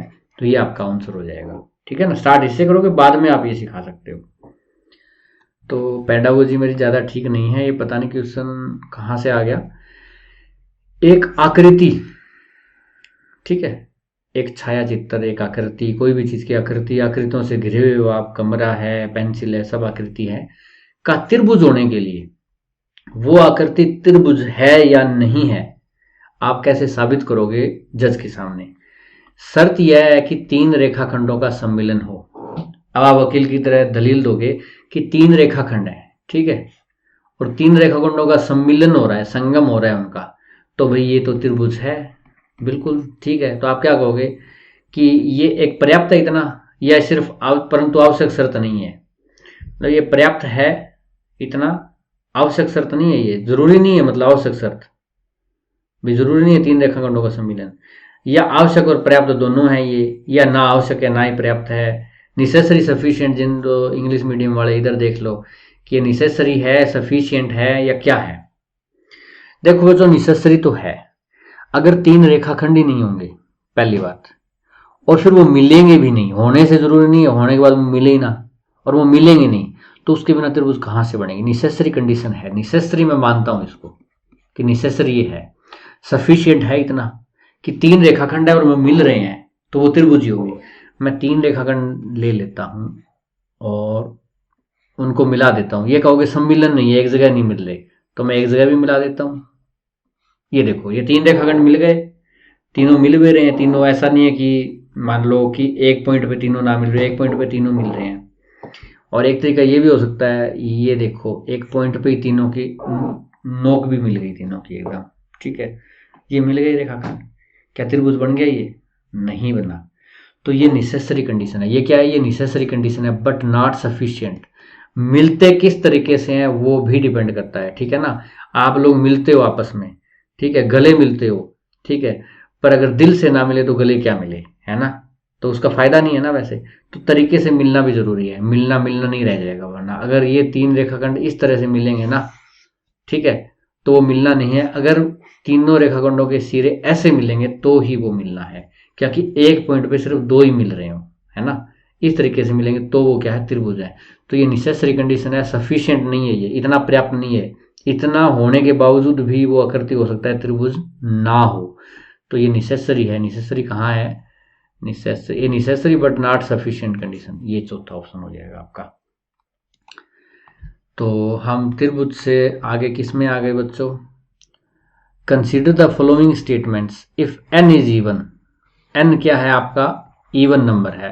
सपोज 4 है तो n square is even, n square even होगा 4 का, हाँ, इवन का स्क्वायर इवन ही होता है। n स्क्वायर अगर इवन नहीं है, n स्क्वायर मान लो इवन नहीं है, इवन नहीं है तो मैं क्या मान लूँ? ओड मान लेता हूँ n स्क्वायर, जैसे 9 मान लिया n स्क्वायर, तो n क्या आएगा? 3 आएगा, वो भी ओड आएगा, इवन नहीं आएगा, तो n इज नॉट इवन, ठीक है। n स्क्वायर इवन है तो n भी इवन होगा, n स्क्वायर इवन 16 है तो n भी 4 इवन ही आएगा, ये भी सही है। ए बी सी सब सही है। D n is not even, n even नहीं है, मान लो n 3 है तो उसका स्क्वायर भी इवन नहीं होगा, बिल्कुल इवन नहीं होगा, ये भी सही है। तो which of the following statement is true? कौन सी स्टेटमेंट ट्रू है? D is converse of A, B is inverse of A, D is contraposition of A, C is converse of A. अब आप कहोगे ये कन्वर्स, ये इनवर्स, ये contraposition, ये क्या आ गए? ठीक है, देखो ऐसे कंडीशनल स्टेटमेंट जो होते हैं, ठीक है, कंडीशनल स्टेटमेंट कैसे? जिसमें आपको कहा जाता है कि ये कंडीशन है तो ये है, अगर बादल है तो बरसात होगी, ठीक है, कंडीशनल स्टेटमेंट हो गए। इफ एंड बट वाले, जिसमें इफ होगा और फिर बट होगा, या कई बार देन भी होता है, सॉरी इफ एंड देन ही होता है इसमें, इफ एंड देन, अगर बादल हुए तो बरसात होगी, ठीक है। तो इसमें आपका कन्वर्स, इनवर्स और कॉन्ट्रापोजिशन कौन सा होगा? ठीक है, इसको मैं कैसे कहूंगा? ठीक है, अगर मैं ये लिखूं कि अगर बादल होंगे तब बरसात होगी, ठीक है, ये एक स्टेटमेंट है, अगर बादल होंगे तब बरसात होगी। अगर मैं ये लिख दूं अगर बादल नहीं होंगे, ठीक है, तो बरसात नहीं होगी, मैंने नेगेटिव कर दिया ना, ये नेगेटिव कर दिया, ये क्या है आपका? इनवर्स है, ये आपका इनवर्स है, नेगेटिव कर दो उसको, ठीक है, इनवर्स ये है इसका, कि प्रतिलोम मतलब उल्टा, उसका उल्टा, अगर बादल होंगे तब बरसात होगी, अगर बादल नहीं होंगे तो बरसात नहीं होगी। तो नेगेटिव लगाते ही आपका क्या बन गया? इनवर्स बन गया। कन्वर्स ये होता है कि आपकी एक कंडीशन की बजाय दूसरी कंडीशन भी सही हो। कौन सी? कि अगर बादल होंगे तब बरसात होगी, अगर बरसात होगी तो तब बादल भी होंगे, है ना। कई बार क्या होती है कि आपकी बारिश हो जाती है बादलों के बिना भी, धूप होती है तब भी बारिश हो जाती है, तो वो कंडीशन सेटिस्फाई नहीं हुई। आप कहोगे बादल तो है ही नहीं, बरसात तो हो गई। इसमें दोनों कंडीशन जिसमें सेटिस्फाई हो, क्या? बादल होंगे तब बरसात होगी, बरसात होगी तब बादल होंगे, बरसात होगी तब बादल होंगे, यानी उल्टा कर दे उसको। वो क्या कर दे? उल्टा कर दे उसको, ठीक है ना, यूं कर दे। इफ वाले की बजाय देन वाला आ जाए, देन वाले की बजाय इफ वाला आ जाए, तो वो क्या हो जाएगा? आपका कन्वर्स हो जाएगा, ठीक है। कॉन्ट्रापोजिशन क्या हो जाता है? जब ये दोनों हो, कन्वर्स और इनवर्स दोनों हो। क्या? कि आगे वाला पीछे आ जाए, पीछे वाला आगे आ जाए, और साथ में नेगेटिव भी हो, तब वो कॉन्ट्रापोजिशन हो जाएगी। जैसे मैं कहूं कि अगर बादल होंगे तब बरसात होगी, अगर बरसात नहीं होगी, नहीं लगाना है इसमें, बरसात से स्टार्ट करना है पीछे से, अगर बरसात नहीं होगी तो बादल भी नहीं होंगे, ये कॉन्ट्रापोजिशन है। ये उल्टा और स्ट्रॉन्ग होगी थोड़ी सी, है ना। अगर बादल होंगे तब बरसात होगी, ये एक स्ट्रॉन्ग स्टेटमेंट नहीं है, नॉर्मल कह रहे हो आप। अगर बादल होंगे तब बरसात होगी, अगर बादल होंगे तब बरसात होगी, अगर बरसात होगी तब बादल होंगे, ये थोड़ी और स्ट्रॉन्ग हो गई। बरसात हो रही तो बादल भी है, ऐसा नहीं धूप में बरसात होगी। अगर बरसात नहीं होगी तो बादल भी नहीं होंगे, थोड़ा और मतलब परफेक्शन की तरफ जा रही है कॉन्ट्रापोजिशन। तो इसमें हमें देखना है डी ए का कन्वर्स है क्या? N is not even, N square is even है ए, और डी में क्या कह रहा है? N is not even, N square is not even, सिर्फ नोट लगाया है, तो ये क्या है? डी इनवर्स है ए का, इनवर्स है ये तो ए का। B is inverse of A, B क्या है? N is even, N square is even, तो बी कह रहा है n square is not even, N square is not even, ये पीछे से आया है, देखो ये उठाया उसने, यूं बैक कर रहा है और साथ में नोट भी लगा रहा है, एन इज नॉट इवन, तो बी क्या हो गई? कॉन्ट्रापोजिशन हो गई आपकी ए की, कॉन्ट्रापोजिशन ऑफ ए।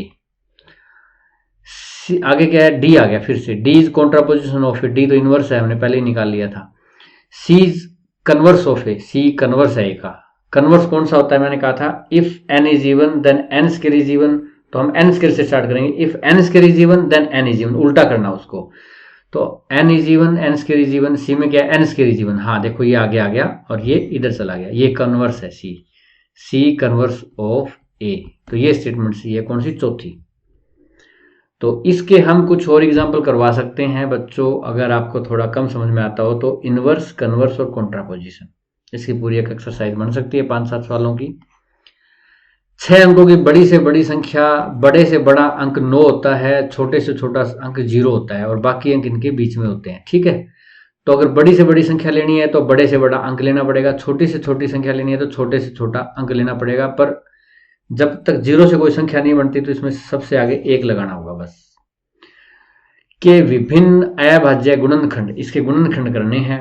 गुणनखंड करने का तरीका आपको भाग विधि पता ही है, वो ऐसे कर लो।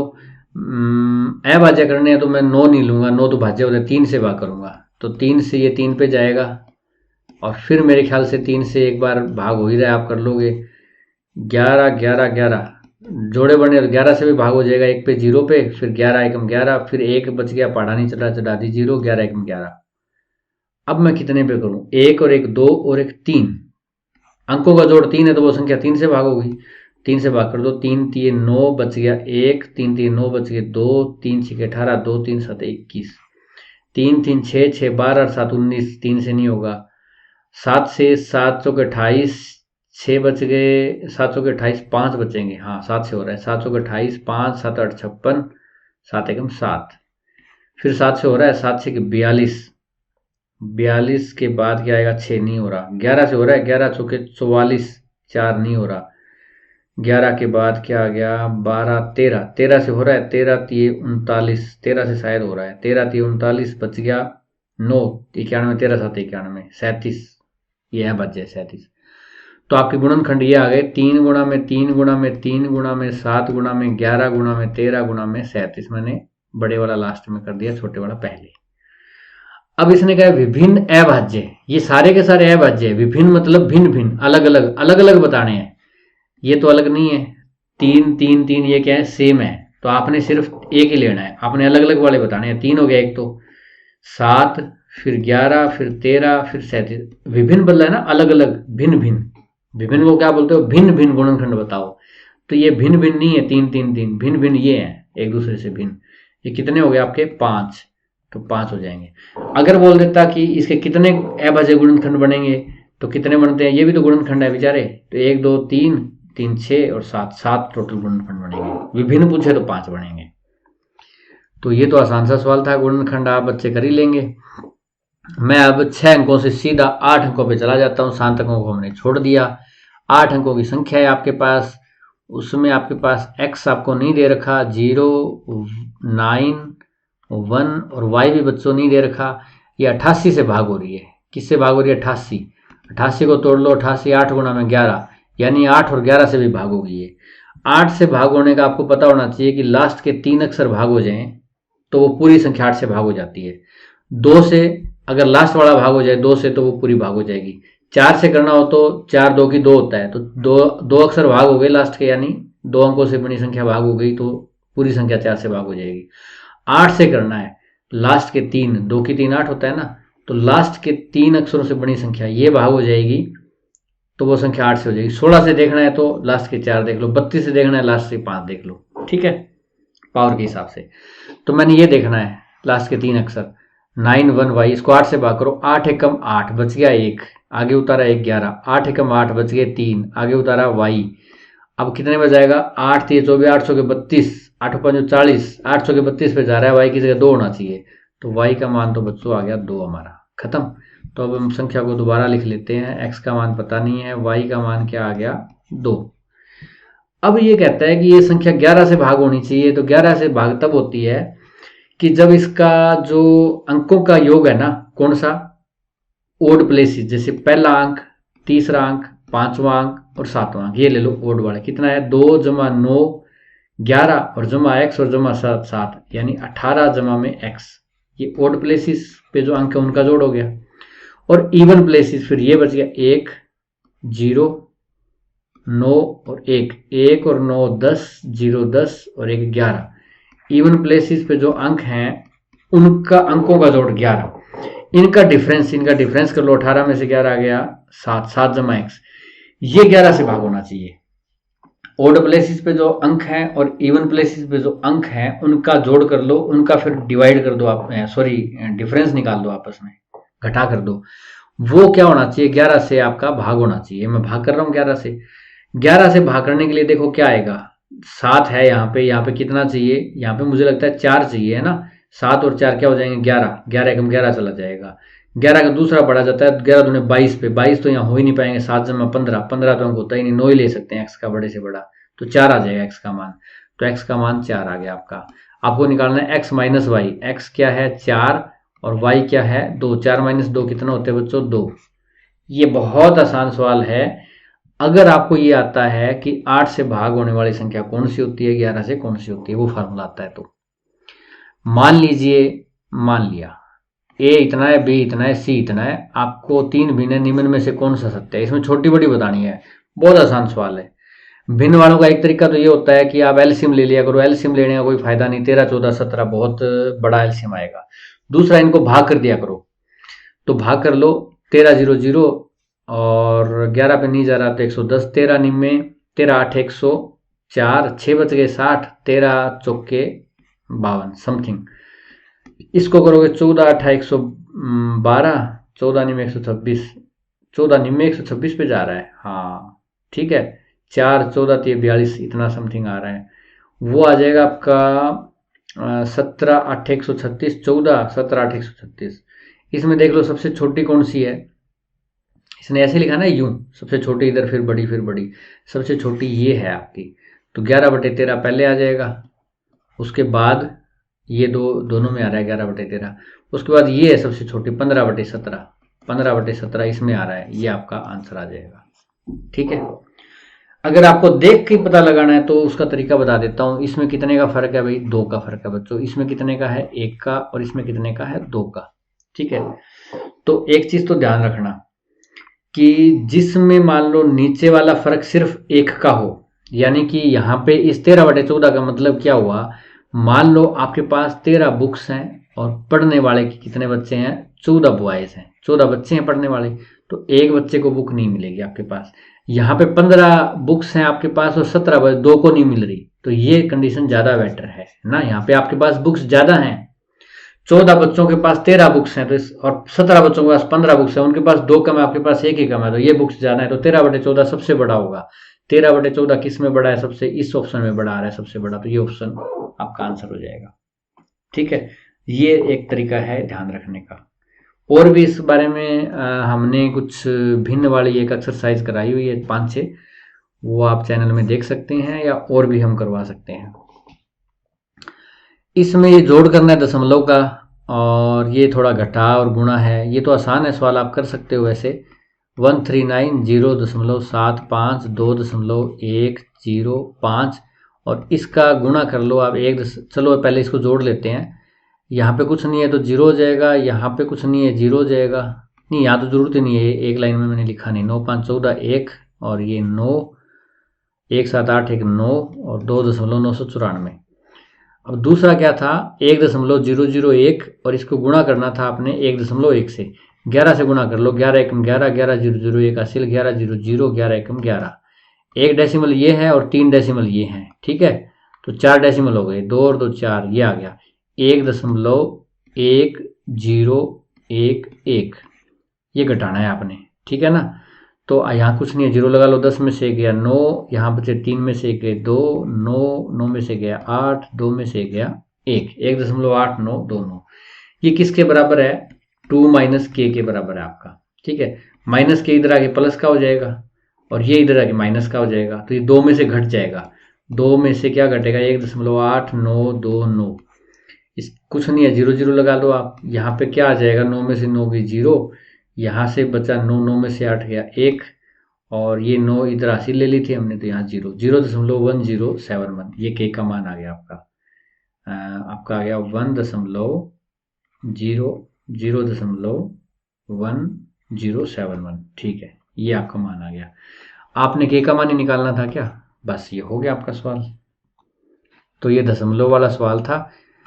पर हाँ, आप ये पेपर कर रहे हो, आप आगे टीचर भी लगोगे, टीचर लगने के बाद आप दशमलव वाले सवाल जब बच्चों को कराओगे तो पेडागोजी क्या कहती है, हमने सवाल किया था इसी में, क्या कहती है, चित्रात्मकता से कराओगे, जैसे मैंने कराया वैसे नहीं कराओगे, सीखो ऐसे कराओ वैसे।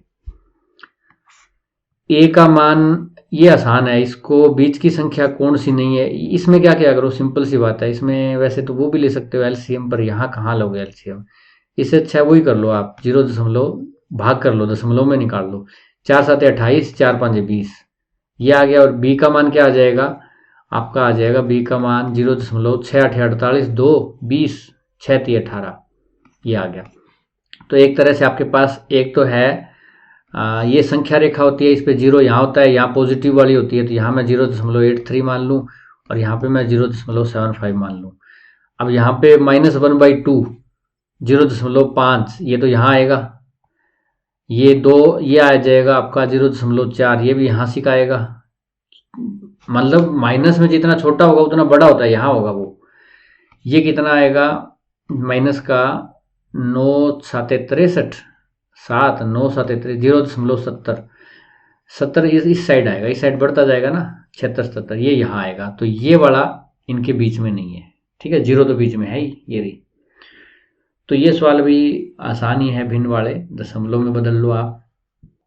एक फिर से दशमलव का सवाल आ गया आपको, चित्र में तो नहीं कराएंगे हम। इनका गुणनफल कैसे करोगे, 1.7 गुणा में 12.5 गुणा में 10 की 4 गुणा में 10 की -6, इसको बराबर है k गुणा 10 की n में लिखना है इसको। 17 और 125 की गुणा कर दो, 17 5 85, 8 17 2 34, 8 42, 4 17 17 और 4 21, ठीक है। एक डेसिमल और एक डेसिमल, 2 डेसिमल हो गए आपके। गुणा में 10 की 4 और 10 की माइनस से पावर जुड़ जाएंगी, 4 में से 6 गया, माइनस का 2 आ गया, ठीक है, k गुणा 10 की पावर n।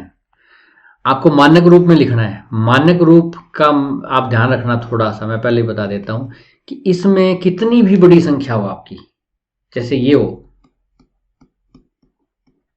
इसमें आपने 1 डेसिमल रखना है, यहां सिर्फ क्या रखना है, 1, यहां बस, इसके आगे ऐसे इसमें एक्सप्रेस करना है आपने 4.5 6 7 2 3 4। अब आपने डेसिमल कहाँ कर दिया, आपने 4 आगे सरका दिया है ना, संख्या छोटी कर दी आपने। पहले 45,672 थी, अब ये संख्या सिर्फ 4 है, 4 से थोड़ी ज़्यादा छोटी कर दी आपने। तो क्या करना पड़ेगा, आपने एक तरह से भाग किया है तो उतना ही गुणा करना पड़ेगा आपको। कितने से 4 डेसिमल हटाए हैं, 4 की 10 की 4 बार गुणा, 10 की मतलब 4 जीरो होते हैं, 10 गुणा 10 गुणा 10, 10 की 4, ऐसे आपको मानक रूप में एक्सप्रेस करना होता है। तो हमारे पास डेसिमल क्या है, यहाँ पे है, इसको यहाँ पे ले जाना है। मैंने 21 की बजाय 2 कर दूंगा उस संख्या को, 2.125। मैंने 10 से भाग कर दिया, 10 से भाग करेंगे डेसिमल यहाँ सरक जाता है, 10 से गुणा कर दूंगा आपको, ठीक है। तो 2.125 125 नहीं है, ऐसे पढ़ते हैं इसको, 125 इसकी पावर 1 और इसकी पावर -2, कितनी बच गई, -1 बच गई, बराबर k गुणा 10 की n। तो ये k का मान आ गया, k बराबर आ गया 2.125 और n आ गया -1, ये देखो यहाँ से। तो आपको 2k जमा n निकालना है, तो 2k कितना हो जाएगा, 2k जमा n, 2 से गुणा कर दो, 4.25 और n -1 3.25 आ जाएगा आपका। तो ये आपका थर्ड ऑप्शन हो जाएगा। मानक रूप समझ में ना आया हो बच्चों तो कमेंट करना, उन बच्चों के लिए मैं 4 सवाल इसके और करवा दूंगा मानक रूप में, ताकि इसमें ज़्यादा टाइम नहीं ले रहा, बाकी बच्चों का टाइम खराब ना हो, सिर्फ वो बच्चे ही देख लें उस एक्सरसाइज को जिनको नहीं आता। तो इसमें क्या होता है कि एक अक्षर के आगे दशमलव लगाना है, सिर्फ एक ही संख्या आपको पूरी लेनी है, पूर्णांक 1 लेना है, पूरा अंक सिर्फ 1 लेना है, बाकी डेसिमल में आ जाएगा आपका। ये देखिए, दो संख्याएं 3 5 के अनुपात में है, 3 और 5 का अनुपात है इनका, तो मैं इस संख्या को 3x मान लेता हूँ, इसको 5x मान लेता हूँ। प्रत्येक में 12 जोड़ दिया जाए, इसमें मैं क्या जोड़ देता हूँ 12 और इसमें भी जोड़ देता हूँ 12, तो यह अनुपात, अब इनका अनुपात क्या हो जाता है, 5:7 हो जाता है, ठीक है। तो इसको ऐसे कर सकते हो, 3x जमा 12 5x जमा 12 बराबर 5/7, ऐसे लिख लो। अब गुणा कर दो इनकी, तो गुणा करके ये हो जाएगा 25x जमा 60, x वाले एक तरफ कर दो तो -4x, बिना x वाले एक तरफ कर दो, ये -24, x बराबर क्या आ जाएगा 6, ठीक है। x 6 आ गया तो दोनों संख्याओं का योग ज्ञात करना है। ये मैंने 3x मानी थी ना संख्या, 3x, और ये 5x मानी थी, तो 3 6 18 आ जाएगी, x 6 है, 5 6 30 आ जाएगी, और दोनों का योग 30 जमा 18 48 हो जाएगा, ठीक है दोस्तों। और दूसरा तरीका ये था कि इनका अनुपात 3:5 है, इनका 5:7 हो गया, इसमें अनुपात में वृद्धि एक समान हो रही है, कितने की हो रही है, अनुपात कितना बढ़ गया आपका, अनुपात आपका 2 बढ़ गया, दोनों में 2 समान बढ़े ना, और कितने जोड़ने में बढ़ा, 12 जोड़ने पे, तो इसका मतलब 2 अनुपात है ना वो 12 के बराबर है, 2 अनुपात 12 के बराबर है, तो 1 अनुपात कितने के बराबर हो गया आपका 6 के बराबर। तो ये 3 अनुपात है तो ये 18 है, और 1 अनुपात 6 के बराबर है, 5 अनुपात 5 6 30, ऐसे भी आप निकाल सकते हो, पर ये तभी कारगर है जब ये ऐसे बढ़े। अगर ये ऐसे बढ़ जाती 5 9, तो यहाँ 2 ही बढ़ रहे हैं, यहाँ 4 बढ़ रहे हैं, तब ये काम नहीं आएगा। तो ये एक अनुपात वाला सवाल था। अब हम फिर अंकित मूल्य में आ जाते हैं, ठीक है। MRP मार्क्ड प्राइस आपकी कितनी है, 840। अच्छा, इसको 15% की छूट देता है, ठीक है ना, डिस्काउंट आपका हो गया 15% का, फिर भी उसे 19% लाभ होता है, बेचने पे लाभ होता है उसको। अगर आप इसको बेचोगे, सेलिंग प्राइस निकालोगे, 840 रुपये लिखा हुआ है जूते के ऊपर, ग्राहक आया, ग्राहक को आपने बोला 15% डिस्काउंट दे रहा हूँ, तो इसका मतलब कितने में बेच रहे हो, 848, 15% घटा दो, 85% पे बेच रहे हो ना, 85/100 पे बेच रहे हो, सिंपल सी बात है। 5 से 17 पे गया, 5 दूने 10, 2 से कितने पे जाएगा 42 पे, 17 दूने 34, 3 17 चौके 68, 3 71, 714 रुपये में आप बेच रहे हो वो। आपको प्रॉफिट कितना हो रहा है, 19% का, ठीक है ना, प्रॉफिट हो रहा है आपको 19% का। आपको निकालना है कॉस्ट प्राइस, आपने खरीदे कितने का था, 714 में बेच रहे हो ना, आपको प्रॉफिट हो रहा है, तो इसका मतलब 714 से कम में खरीदा है आपने, कितने में खरीदा है, 714 से कम में खरीदा है, कितने पे खरीदा है वो पता नहीं। आपका प्रॉफिट 19% है, प्राइस कितनी होती है, 100% थी, उस पर 19% आपने प्रॉफिट कमाया, यानी कि आपने बेचा कितने पे, 119% पे। सेलिंग क्या है, 119% है, यानी 119% बराबर है 714 के। 1% कितने के बराबर आ जाएगा आपका, 714/119, ये 19 हो गए 76 और 1 6 600, 19 6 114, 714, ये 6 पे गया, 1% 6 के बराबर है, 100% 600 के बराबर हो गया। कॉस्ट प्राइस आपकी 600 आ गई। एक तरीका ये है। दूसरा तरीका ये होता है, आपको पता है सेलिंग प्राइस क्या होती है, कॉस्ट प्राइस अगर लाभ है तो 1 प्लस लाभ आ जाएगा, लाभ प्रतिशत, और हानि है तो 1 माइनस हानि हो जाती है, यही होता है ना आपका। तो सेलिंग प्राइस 714, कॉस्ट प्राइस पता नहीं है, 1 जमा लाभ प्रतिशत है, तो ये क्या हो जाएगा 1 जमा 19/100, 119/100, 119 से 6 पे जाएगा, CP 600 आ जाएगा। तो किसी भी तरीके से आप निकाल लो। और जिन बच्चों का बेसिक थोड़ा सा कमज़ोर है ना, क्योंकि मैं हल्का सा तेज़ करा रहा हूँ, कई बार बच्चे कहते हैं आप धीरे बहुत करवाते हो, तेज़ बच्चे भी होते हैं, तो जिनका थोड़ा सा बेसिक कमज़ोर है वो कमेंट करना, इनकी मैं अलग से एक्सरसाइज भी करा दूंगा 5-5, 6-6 क्वेश्चन की, जो लाभ आनी है, कोई भी चैप्टर हो मतलब। अच्छा, अब ये सवाल, इसमें क्या करो आप, यहाँ जोड़ करना है, यहाँ भी जोड़ करना है, यहाँ 1 लगा लो, यहाँ एलसीएम 3 आएगा, यहाँ 4 आएगा, तो यहाँ 3 एलसीएम, यहाँ 5x माइनस 7, 2 तिये 6, इधर 4x माइनस 3 जमा 4 चौके 16x हो जाएंगे यहाँ पे, और यहाँ पे 4 आ जाएगा। ये तो 7x, ये -1 बच जाएगा यहाँ पे, और 4 और 16 20x हो जाएंगे यहाँ पे। 4 से यहाँ गुणा कर दो, 4 5 20x, ये -1 है तो माइनस का 4 आ जाएगा, ठीक है। 3 से 20x 60x हो जाएंगे, और -9 आ जाएगा। ये 60x इधर ले आओ, माइनस के 40x हो गए, ये -4 उधर जाके +4 हो जाएगा, तो उधर आ गए आपके -5, ये कट गया। x बराबर क्या आ गया आपका 5/40, यानी कि 1/8 आ गया आपका x। अब x का मान यहाँ रख दो, 8x का मान 1/8 है, और जमा में 5, 8 से 8 कट गया, 1 जमा 5 6 आ गया। ये आपका सिंप्लीफिकेशन का बेहद आसान सवाल। नीना किराने की कुछ वस्तुएं खरीदने के लिए साइकिल से बाजार जा रही थी, ठीक है। बाजार उसके घर से 4 किलोमीटर दूर था। ये नीना का घर है और ये बाजार है। हालांकि बाजार बिल्कुल सीधा नहीं होता, वो मुड़ के भी जाएगी, पर चलो छोड़ो। उसने पहले 10 मिनट 12 किलोमीटर पर आवर की चाल से गमन किया। पहले 10 मिनट, ठीक है, 10 मिनट तक वो चलेगी। 12 की स्पीड है, 12 किलोमीटर पर आवर है, और 10 मिनट का उसका टाइम है, ठीक है, इतना वो चलेगी।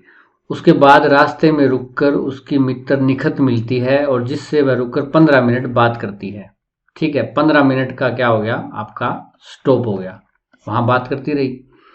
उसके पश्चात वह अपनी यात्रा 8 किलोमीटर पर आवर की चाल से फिर से आरंभ करती है। अच्छा, पहले कितना चल ली वो, ये भी देखना पड़ेगा ना हमें।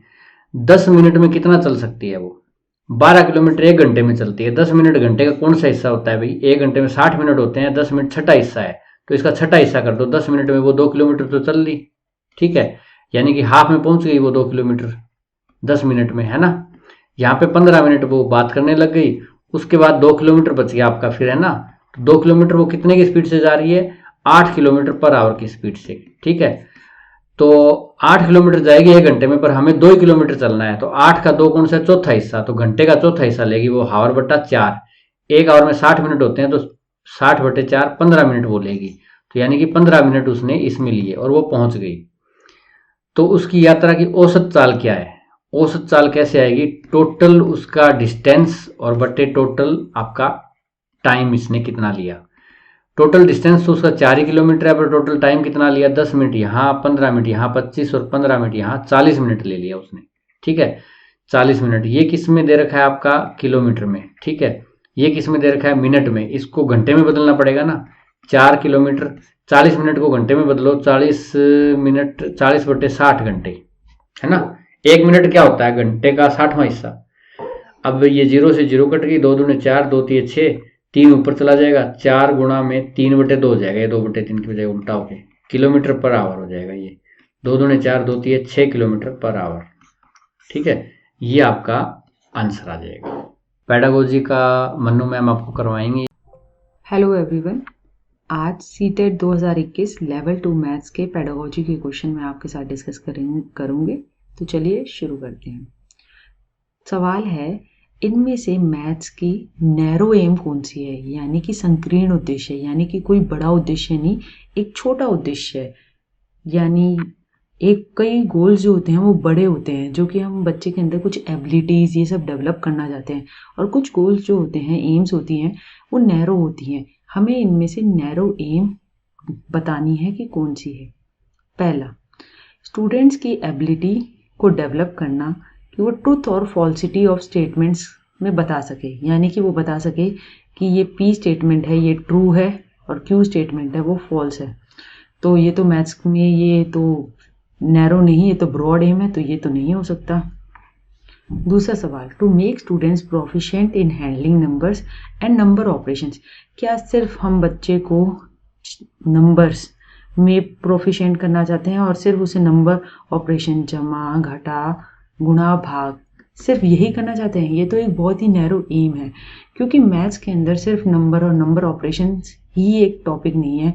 हमारा स्टैटिस्टिक्स भी टॉपिक है, हमारा ज्योमेट्री भी टॉपिक है, हमारे बहुत सारी मेंसुरेशन भी है।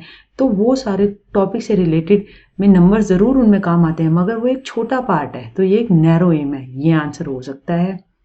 To develop students generalization abilities, बच्चों के अंदर सामान्यकरण की क्षमता का डेवलप करना, ये मैथ्स की एक ब्रॉड एम है, यानी कि बच्चे जो हैं वो जनरलाइज कर सकें, यानी एक वर्ड प्रॉब्लम में वो कुछ क्वेश्चन सॉल्व कर रहे हैं तो वो जनरलाइज कर सके। अगर उन्हें रियल लाइफ में वो प्रॉब्लम आती है तो वो उस चीज़ को अपने लगा सके, तो ये ब्रॉड एम है, तो इसलिए नहीं हो सकता। To encourage systematic reasoning among students, maths एक लॉजिकल सब्जेक्ट है, एब्स्ट्रैक्ट सब्जेक्ट है और उसके अंदर एक सिस्टम है रीजनिंग का। वो ऐसे ही हम किसी वो तर्कों के आधार पर है, देयर इज़ अ लॉजिक, तो एक सिस्टम है, उस रीजनिंग को डेवलप हमें स्टूडेंट्स के अंदर करना है। और ये ब्रॉड एम है, यानी वो ऐसा नहीं है कि फर्स्ट क्लास में डेवलप हो जाएगी या 10th में डेवलप हो जाएगी, वो हमें थ्रू आउट अपने करिकुलम में डेवलप करना है, तो वो एक ब्रॉड एम है। तो इसका आंसर हुआ नंबर 2। दूसरा सवाल, विच ऑफ द फॉलोइंग, इनमें से कौन सी एक एप्रोप्रिएट स्ट्रेटेजी है स्टूडेंट्स को टीच करने के लिए मैथमेटिकल प्रॉब्लम्स। हमें गणितीय प्रॉब्लम है जो बच्चे को सिखानी है, कि उनमें से सबसे अच्छी स्ट्रेटेजी कौन सी है हल करने की, सिखाने के लिए। पहला, the list of formula required for solving, एक लिस्ट फॉर्मूला की डेवलप करके बच्चे को दे देनी कि इस तरीके से स्टार्टिंग में उसे बता देना कि भाई a+b का होल स्क्वायर जो है वो है a² + b² + 2ab। उसको इस तरीके की लिस्ट फॉर्मूला, इसकी अलजेब्रा का अगर हम एग्जांपल दे प्रोवाइड कर देना और उससे फिर कह देना कि अब ये प्रॉब्लम आ गई है, इन्हें सॉल्व कर ले। तो ये तो कोई अच्छा तरीका नहीं है, ये कोई अप्रोप्रिएट स्ट्रेटेजी नहीं है। दूसरा, टीचर बिगिन करे एक्सप्लेन करना स्टेप्स का required for obtaining the solutions of the problem. Teacher जो है वो खुद ही एक्सप्लेन करने लगे कि हम सॉल्यूशन तक कैसे आएंगे, कि ये ऐसे आया ऐसे आया। हमें आज की डेट में कंस्ट्रक्टिविस्ट क्लासरूम के बारे में देखना है। ये तो एक बिहेवियरिस्टिक अप्रोच है। अगर टीचर को तो पता है, टीचर को एक फैसिलिटेटर का काम करना है, टीचर को स्टूडेंट्स को हेल्प करना है कि वो एक प्रॉब्लम को देखें, उसके सॉल्यूशंस के डिफरेंट एस्पेक्ट्स को देखें। अगर टीचर ही आंसर बता देगी तो वो तो कोई अप्रोप्रिएट स्ट्रेटेजी नहीं है, एक्सप्लेन कर देगी स्टेप्स को। Student should be encourage to view a problem, students को एनकरेज किया जाए कि वो एक समस्या है उसको बहुत सारे पर्सपेक्टिव से देखें। यानी अगर एक समस्या दी गई है, कोई प्रॉब्लम दी गई है, तो उसको वो देखे कि इसका ये सॉल्यूशन भी हो सकता है। उसको डेली लाइफ में अप्लाई करते हुए कोई एग्जांपल भी कोट कर सकता है। कोई मनी रिलेटेड प्रॉब्लम है तो जैसे कि 100 के नोट्स को कितने डिनोमिनेशंस पे बांटा जा सकता है, तो बच्चा कह सकता है 1 रुपए के कॉइन के हम 100 सिक्के ले सकते हैं, 2 के हम 50 ले सकते हैं, इस तरीके से 10 वाले कॉइन से सिक्के 10 ले सकते हैं। इस तरीके से एक प्रॉब्लम के मैनी पर्सपेक्टिव्स, मैनी सॉल्यूशंस हैं, तो वो मैनी सॉल्यूशंस को डिस्कस करे और वो मैनी पर्सपेक्टिव्स को लाए, स्टूडेंट्स लाए। इसमें स्टूडेंट जो है वो एक्टिव है, कंस्ट्रक्टिव है, तो ये आंसर होना चाहिए। ये एक एप्रोप्रिएट स्ट्रेटेजी है। Gas and verify approach should be strictly discourage, gas और वेरीफाई अप्रोच को स्ट्रिक्टली डिस्करेज किया जाए। ये गलत है। थोड़ा बहुत प्रॉब्लम सॉल्विंग जो क्वेश्चन होते हैं उसके अंदर हम कई बार गैस भी करते हैं, कुछ गलत भी निकलता है। तो ये तो एक तरीके की बच्चे को प्रॉब्लम सॉल्विंग के स्टेप्स में आता है कि बच्चा जो कोई हाइपोथेसिस या कुछ भी बनाता है उसको वो वेरीफाई करता है। अगर वो नहीं होती तो फिर उसको मतलब वो सेटिस्फाई नहीं करती कंडीशन को, तो उसको डिस्करेज कर देता है, फिर नहीं बनाता है। तो ये तो एनकरेज होनी चाहिए। तो ये प्रॉब्लम में ये कह रहा है कि इसको बिल्कुल डिस्करेज किया जाए, तो ये तो कोई अप्रोप्रिएट स्ट्रेटेजी नहीं है। तो इसका आंसर हुआ कि बच्चों के अंदर मैथमेटिकल प्रॉब्लम जो है उसको बढ़ावा देने की एप्रोप्रिएट स्ट्रेटेजी है कि विद्यार्थियों को प्रोत्साहित किया जाना चाहिए कि वे प्रश्न के बहुत से परिप्रेक्ष्यों का अवलोकन करें। अगला सवाल है, identify the incorrect statement from the following. इनमें से जो हमारा अशुद्ध कथन है उसे हमें पता लगाना है। पहला है, notion of argumentation is central to mathematics. गणित में कल्पित तर्क प्रमुख होते हैं, यानी कि तर्कों पर आधारित ये सब्जेक्ट है। तो ये तो एक करेक्ट स्टेटमेंट है और हमें पता करनी है इनकरेक्ट, यानी कि इनमें से गलत कौन सी है। तो ये तो अपने आप में सही स्टेटमेंट है, तो ये तो नहीं हो सकता इसका answer. Mathematical communication involves precise use of language. Mathematical communication जो होता है वो प्रिसाइज होता है, वो जो होता है वो एक तरीके से हम कम शब्दों में उसको, यानी कि मैथमेटिक्स की एक अपनी लैंग्वेज होती है जो कि एब्स्ट्रैक्ट होने के साथ साथ लॉजिकल होने के साथ साथ वो बहुत ही प्रिसाइज होती है। मतलब कि उसमें बहुत लंबा चौड़ा नहीं कहना होता। अगर हमें 2+2 लिखना है तो हम इस तरीके से कर देंगे 4, या फिर कुछ भी है तो मतलब ऐड करते हुए हम देखें तो हमारा सिंबल आ गया। हमने ऐसे नहीं लिखा 2+2 इंग्लिश में या हिंदी में 2 और 2 को जमा करने पर 4 आ रहा है। तो एक प्रिसाइज लैंग्वेज है, उसका एक अपना सिस्टम डेवलप कर रखा है, सिंबल्स को यूज़ करते हैं। तो वो एक हमारा मैथ्स के अंदर कम्युनिकेशन में एक प्रिसाइज यूज ऑफ लैंग्वेज होता है। तो ये एक सही कथन है, हमें तो इनकरेक्ट पता करना है, तो ये तो गलत है। कंजेक्चर्स डू नॉट हैव यूटिलिटी, यानी कि अनुमान लगाना गणितीय ज्ञान की संरचना में यानी मैथमेटिकल नॉलेज में कोई काम नहीं देता है। ये गलत है। गणितीय कंजेक्चर्स यानी कि अनुमान लगाना, एक कमरे को देखकर उसके क्षेत्रफल के बारे में सोचना कि हाँ इतना हो सकता है, एक कपड़े को देखकर अंदाज़ा लगाना कि ये 5 मीटर है, ये 4 मीटर है। तो ये अनुमान तो हम लगाते हैं, मैथ्स में यूज़ करते हैं। एक फिगर को देखकर हम पता करते हैं कि इसका लेटरल सरफेस एरिया, मतलब उसके एरिया के बारे में, कितने बॉक्सेस इसके अंदर आ सकते हैं। तो ये सारे अनुमान तो हमारी एक स्किल है जो कि हम डेवलप करने की कोशिश करते हैं बच्चे के अंदर। तो कंजेक्चर्स लगाना तो एक ज़रूरी है मैथमेटिकल नॉलेज को डेवलप करने के लिए। तो ये आंसर सही है। वो कह रहा है कि नहीं लगाना, तो वो तो गलत है और हमें इनकरेक्ट स्टेटमेंट ही पता करनी है।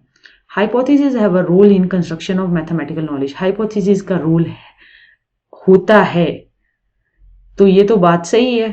तो ये स्टेटमेंट, ये आंसर नहीं हो सकता। हाइपोथेसिस जो होती है वो, अगर हम देखा जाए, हाइपोथेसिस किसी भी प्रॉब्लम के, कोई प्रॉब्लम दे रखी है तो हम उसके हाइपोथेसिस बनाते हैं, यानी कि एक हम अनुमान लगाते हैं कि इसका आंसर ये हो सकता है।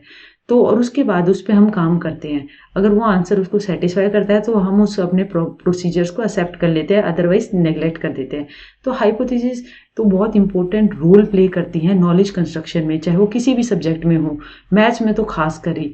तो उनका रोल होता है मैथमेटिकल नॉलेज की कंस्ट्रक्शन में, जो कि अपने आप में स्टेटमेंट सही है। मगर हमें इनकरेक्ट स्टेटमेंट देखनी है तो इसलिए आंसर हुआ 3 कि अनुमान लगाना मैथ्स में काम नहीं देता, जो कि गलत बात है। अनुमान लगाना मैथ्स की नॉलेज कंस्ट्रक्शन में काम देता है। इनमें से हमें बताना है बच्चे की डिजायरेबल स्ट्रेटेजी कौन सी है, मतलब कौन सी अच्छी स्ट्रेटेजी है बच्चे की लर्निंग को असेस करने के लिए, यानी मैथ्स की लर्निंग को असेस करने के लिए कि बच्चे को कितना गणितीय ज्ञान है, उसको असेस करने के लिए क्या बेस्ट स्ट्रेटेजी है, हमें वो पता लगानी है। यानी डिजायरेबल स्ट्रेटेजी कौन सी है।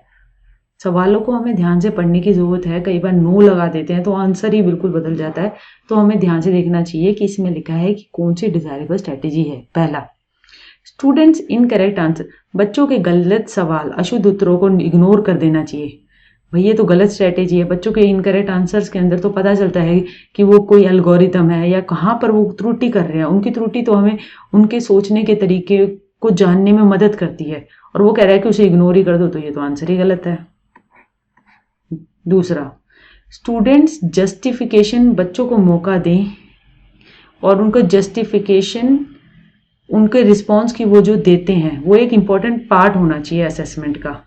हाँ ये हो सकता है, ये मतलब क्योंकि बच्चा जो है वो अपना तर्क दे रहा है तो उसको हम असेस कर सकते हैं कि एक कॉन्सेप्ट को लेकर उसकी कितनी डीप अंडरस्टैंडिंग या नॉलेज है।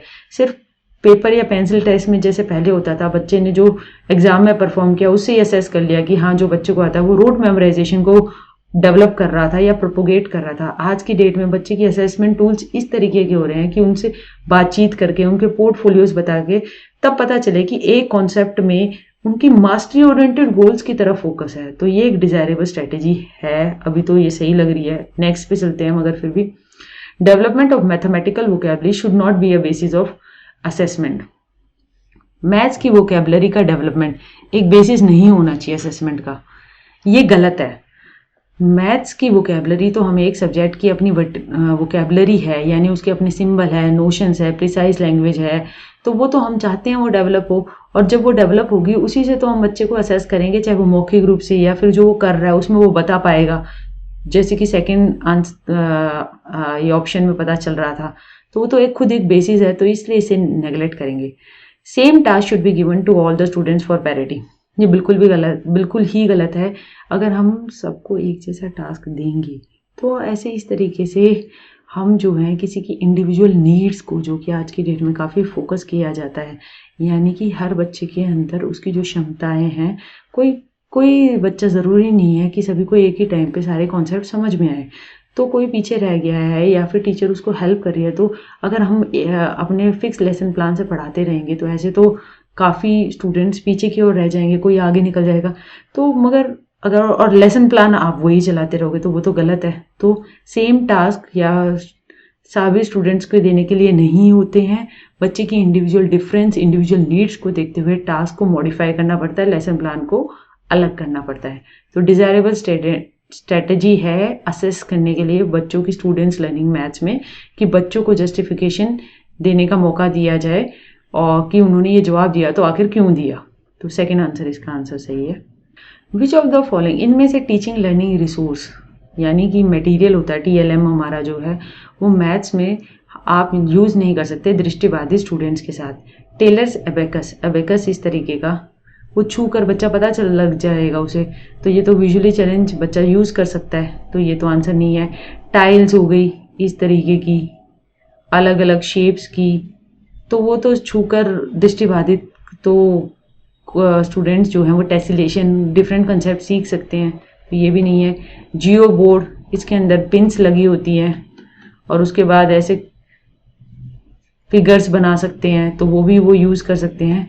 जियोजेब्रा जो है वो एक सॉफ्टवेयर है, उसको डेवलप किया गया है geometry, algebra, calculus, special understanding, उसमें बहुत सारे कॉन्सेप्ट हैं, मगर वो एक सॉफ्टवेयर है, तो उसके लिए आपको लैपटॉप या फिर फ़ोन में आपको चलाना पड़ेगा, तो एक विजुअली चैलेंज स्टूडेंट्स उसका यूज़ नहीं कर सकते, तो इसका आंसर है जियोजेब्रा। इनमें से कौन सा कथन सत्य है? A person good in arithmetic, एक पर्सन जो है अंकगणित परिकलन में अच्छा है, यानी कि वो मैथ्स में भी अच्छा होगा, और जो मैथ्स में अच्छा है वो अंकगणित में भी अच्छा होगा। ऐसा ज़रूरी नहीं है। आप देखते हैं कि कई सब्जी वाले जो होते हैं, या फिर मतलब एग्जांपल ले रही हूँ मैं, जैसे सब्जी वाले हो गए, उनका अंकगणित यानी कि उनका अर्थमेटिक कंप्यूटेशन बहुत ही फास्ट होता है, मगर ज़रूरी नहीं है वो जो मैथ्स की प्रॉब्लम होती है, जो कि हमारी अगर आप मेंसुरेशन से रिलेटेड ले लें, कॉन्सेप्ट से रिलेटेड ले लें, स्टैटिस्टिक्स से ले लें, या हायर ज्योमेट्रिकल कंस्ट्रक्शन से रिलेटेड ले लें, वो उनको सॉल्व कर पाए। और कई बार बहुत जो इस तरीके की मैथमेटिकल कैलकुलेशन सॉल्व करते हैं, तो ज़रूरी नहीं है वो सिंपल अर्थमेटिक में भी इतने काबिल हों, तो इनका कोई आपस में रिलेशनशिप नहीं है, तो ये स्टेटमेंट तो ट्रू नहीं है। इंट्यूशन का कोई रोल नहीं होता मैथमेटिकल नॉलेज जनरेट करने में, गलत है। इंट्यूशन का रोल होता है, यानी कि हमारा अंदर से हमें ये लग रहा है कि हाँ इसका ये आंसर हो सकता है, तो हम थोड़ा अंदाज़ा लगाएंगे, उसके बाद हम सोचेंगे, हाइपोथेसिस जनरेट करेंगे, या फिर हम अनुमान लगाएंगे। तो इंट्यूशन तो एक बेसिक स्टेप है, उसका रोल होता है मैथमेटिकल नॉलेज जनरेशन में या किसी भी फील्ड के नॉलेज के जनरेशन में। इंट्यूशन के बाद हम हाँ ज़रूर हम अप्रोच अलग लगाते हैं, हम हाइपोथेटिकल डिडक्टिव मेथड्स यूज़ कर सकते हैं, हम different types of methods use करते हुए अपनी इंट्यूशन को सपोर्टिंग आर्ग्यूमेंट से प्रूव करते हैं, मगर वो एक रोल तो प्ले करती ही है। तो कोई मैथमेटिकल नॉलेज जनरेशन में उसका रोल ही नहीं है, तो ये बात तो गलत है। Mathematical statements can be conditional, yes, mathematical statement conditional हो सकती है। If P then Q types हो सकती है। अगर हम कहें कि P जो है उसका मतलब ये है कि आज थर्सडे है, देन Q का मतलब है, दूसरी स्टेटमेंट है, Q का मतलब है कि कल फ्राइडे है, तो ये इफ एंड देन स्टेटमेंट जो होती है, जो कंडीशनल होती है कि ये है तो ये है, इसमें अलग अलग ऑपरेशंस भी लगाते हैं। जैसे कि अगर हम नेगेट कर दें, अगर पी कहे कि आज थर्सडे है, पी यानी एक स्टेटमेंट का पहला पार्ट जिसको हम हाइपोथेसिस भी कहते हैं, क्यू दूसरी स्टेटमेंट जिसको हम कंक्लूजन भी कहते हैं। अगर हम सिंपल पी एक स्टेटमेंट देखें और उसको हम कहें कि आज जो है वो थर्सडे है, तो उसका अगर हम करें नेगेशन यानी कि नेगेटिव, तो वो कहेंगे आज थर्सडे नहीं है। इसी तरीके से कई ऑपरेशंस होते हैं मैथमेटिकल स्टेटमेंट्स में जो कि हम लगाते हैं, कन्वर्स, इनवर्स, तो वो कंडीशनल स्टेटमेंट्स मैथमेटिकल स्टेटमेंट्स होती हैं। तो ये आंसर तो सही लग रहा है। Mathematic consist of theorems proved in mathematic books. जरूरी नहीं है सिर्फ मैथ्स की बुक्स में सिर्फ मैथ्स जो है सिर्फ थियरम्स ही थियरम्स है, मैथ्स के अपने कंसेप्ट भी हैं। मैथ्स जो है मैथमेटिकल बुक के अलावा भी और भी बहुत सारी आसपास हमें हमारी डेली लाइफ में रुपए पैसे देखते हुए या फिर हम आसपास जो आकृति होती हैं, जो इंजीनियर्स होते हैं वो यूज़ करते हैं, इंजीनियरिंग ड्राइंग में यूज़ करते हैं, आर्किटेक्चर जो नई अलग अलग तरीके की बिल्डिंग बनाते हैं, तो वो सब यूज़ करते हैं। तो मैथ्स जो है मैथमेटिकल थियरम जो कि मैथमेट की बुक में है सिर्फ वही नहीं है, वो उससे भी आगे कहीं ज़्यादा है। तो इसका आंसर हुआ स्टेटमेंट जो ट्रू है कि मैथमेटिकल स्टेटमेंट जो है वो गणितीय कथन प्रतिबंधित हो सकते हैं। अगला सवाल शुरू करते हैं। हमें ये 4 स्टेटमेंट दे रखी हैं, इसमें से हमें बताना है डिस्लेक्सिक चिल्ड्रन है क्लासरूम में जिनको रीडिंग और राइटिंग डिसऑर्डर होता है, यानी कि लिखने और पढ़ने में उन्हें अक्षमता होती है। उनको अक्षर जो है वो नाचते से नज़र आते हैं और मतलब वो एक तरीके की उनकी हैंड राइटिंग जो होती है वो भी लेजिबल नहीं होती, यानी बिल्कुल कम समझ में आता है। तारे ज़मीन पर फिल्म देखेंगे तो जो उसमें वो छोटा बच्चा था वो इसको याद करके आप याद रख सकते हैं कि वो डिस्लेक्सिक था। तो उस ऐसी बच्चों से रिलेटेड एक इंक्लूसिव क्लासरूम है, इसमें से कौन सी स्टेटमेंट करेक्ट नहीं है, हमें ये बताना है। नॉट करेक्ट मतलब 4 स्टेटमेंट है, जो उनसी गलत है वो बतानी है। विजुअल पैटर्न्स जो होते हैं मैथमेटिक्स में वो मदद करते हैं डिस्लेक्सिक स्टूडेंट्स को, हेल्प करते हैं। तो ये स्टेटमेंट तो सही है, क्योंकि डिस्लेक्सिक स्टूडेंट्स को अगर हम विजुअल पैटर्न शो करते हैं, अगर हम टेसिलेशन शो करते हैं, टाइल शो करते हैं, किसी भी कंसेप्ट में शो करते हैं, तो वो एक तरीके से उनको हेल्प करता है मैथमेटिकल डिफिकल्टीज में। तो ये स्टेटमेंट अपने आप में सही है, मगर हमें पता नहीं है कौन सी गलत है, तो ये तो आंसर नहीं होगा। दूसरा, डिस्लेक्सिक चिल्ड्रन को डिफिकल्टी होती है लिखने में आइडियाज को सिस्टमेटिक और ऑर्गेनाइज मैनर में। ये तो बात बिल्कुल भी सही है। चाहे वो मैथ्स में भी अगर हमारे simple P Q English letter के अल्फाबेट इनटू माइनस, चाहे मैथ नॉलेज में भी देखें, अगर पी को ऐसे इस तरीके से पी लिख रहा है तो वो तो उसको दिक्कत आएगी ना, तो वो मैथ्स की नॉलेज भी कंस्ट्रक्शन में उसे दिक्कत होगी। तो ये स्टेटमेंट अपने आप में सही है, मगर हमें गलत बतानी है तो ये इसका आंसर नहीं हो सकती। डिसलेक्सिया केवल लैंग्वेज लर्निंग को अफेक्ट करता है और मैथ्स लर्निंग को अफेक्ट नहीं करता, ये स्टेटमेंट गलत है। डिसलेक्सिया जो है वो लैंग्वेज लर्निंग के साथ साथ मैथ्स लर्निंग को भी अफेक्ट करता है, क्योंकि अगर आप मैथ्स के कंसेप्ट हैं बुक्स में भी हैं या कहीं पर भी हैं, अगर आप पढ़ ही नहीं पा रहे और उनको ढंग से आप लिख नहीं पा रहे अपने और आप प्रेजेंट नहीं कर रहे हो, तो उस तरीके से ना तो टीचर को समझ में आएगा कि स्टूडेंट के अंदर क्या थिंकिंग चल रही है, और ना वो लिखे हुए रीडिंग मटेरियल से खुद कुछ कॉम्प्रीहेंड कर पाएगा, वो नॉलेज कंस्ट्रक्ट कर पाएगा। तो ये आंसर सही लग रहा है। डिसलेक्सिया का जो पर्सन की कोऑर्डिनेशन मतलब कोऑर्डिनेट करना है वर्बल और स्पेशल एस्पेक्ट्स ऑफ नंबर्स, उसमें फ़र्क पड़ता है। हाँ, ये बिल्कुल सही है। Special aspects of numbers 2D 3D यानी, और उसके बाद वर्बल एस्पेक्ट्स में बोलना लिखना, तो जब वो ये बेसिक काम नहीं हो पा रहे तो मैथ्स में भी इसी नॉलेज के ऊपर आपकी जो मदर टंग हो गई या कोई भी, उसको आप लिखोगे तो सिंबल्स को यूज़ करोगे तो अगर, और वो आप ढंग से नहीं कर पा रहे हो तो वही आपका कोऑर्डिनेट करने में वर्बल और स्पेशल एस्पेक्ट्स नंबर में उसको भी इम्पैक्ट करेगा। ये स्टेटमेंट अपने आप में सही है, मगर हमें गलत बतानी है, तो इसलिए ये इसका आंसर नहीं हो सकती। Thank you very much.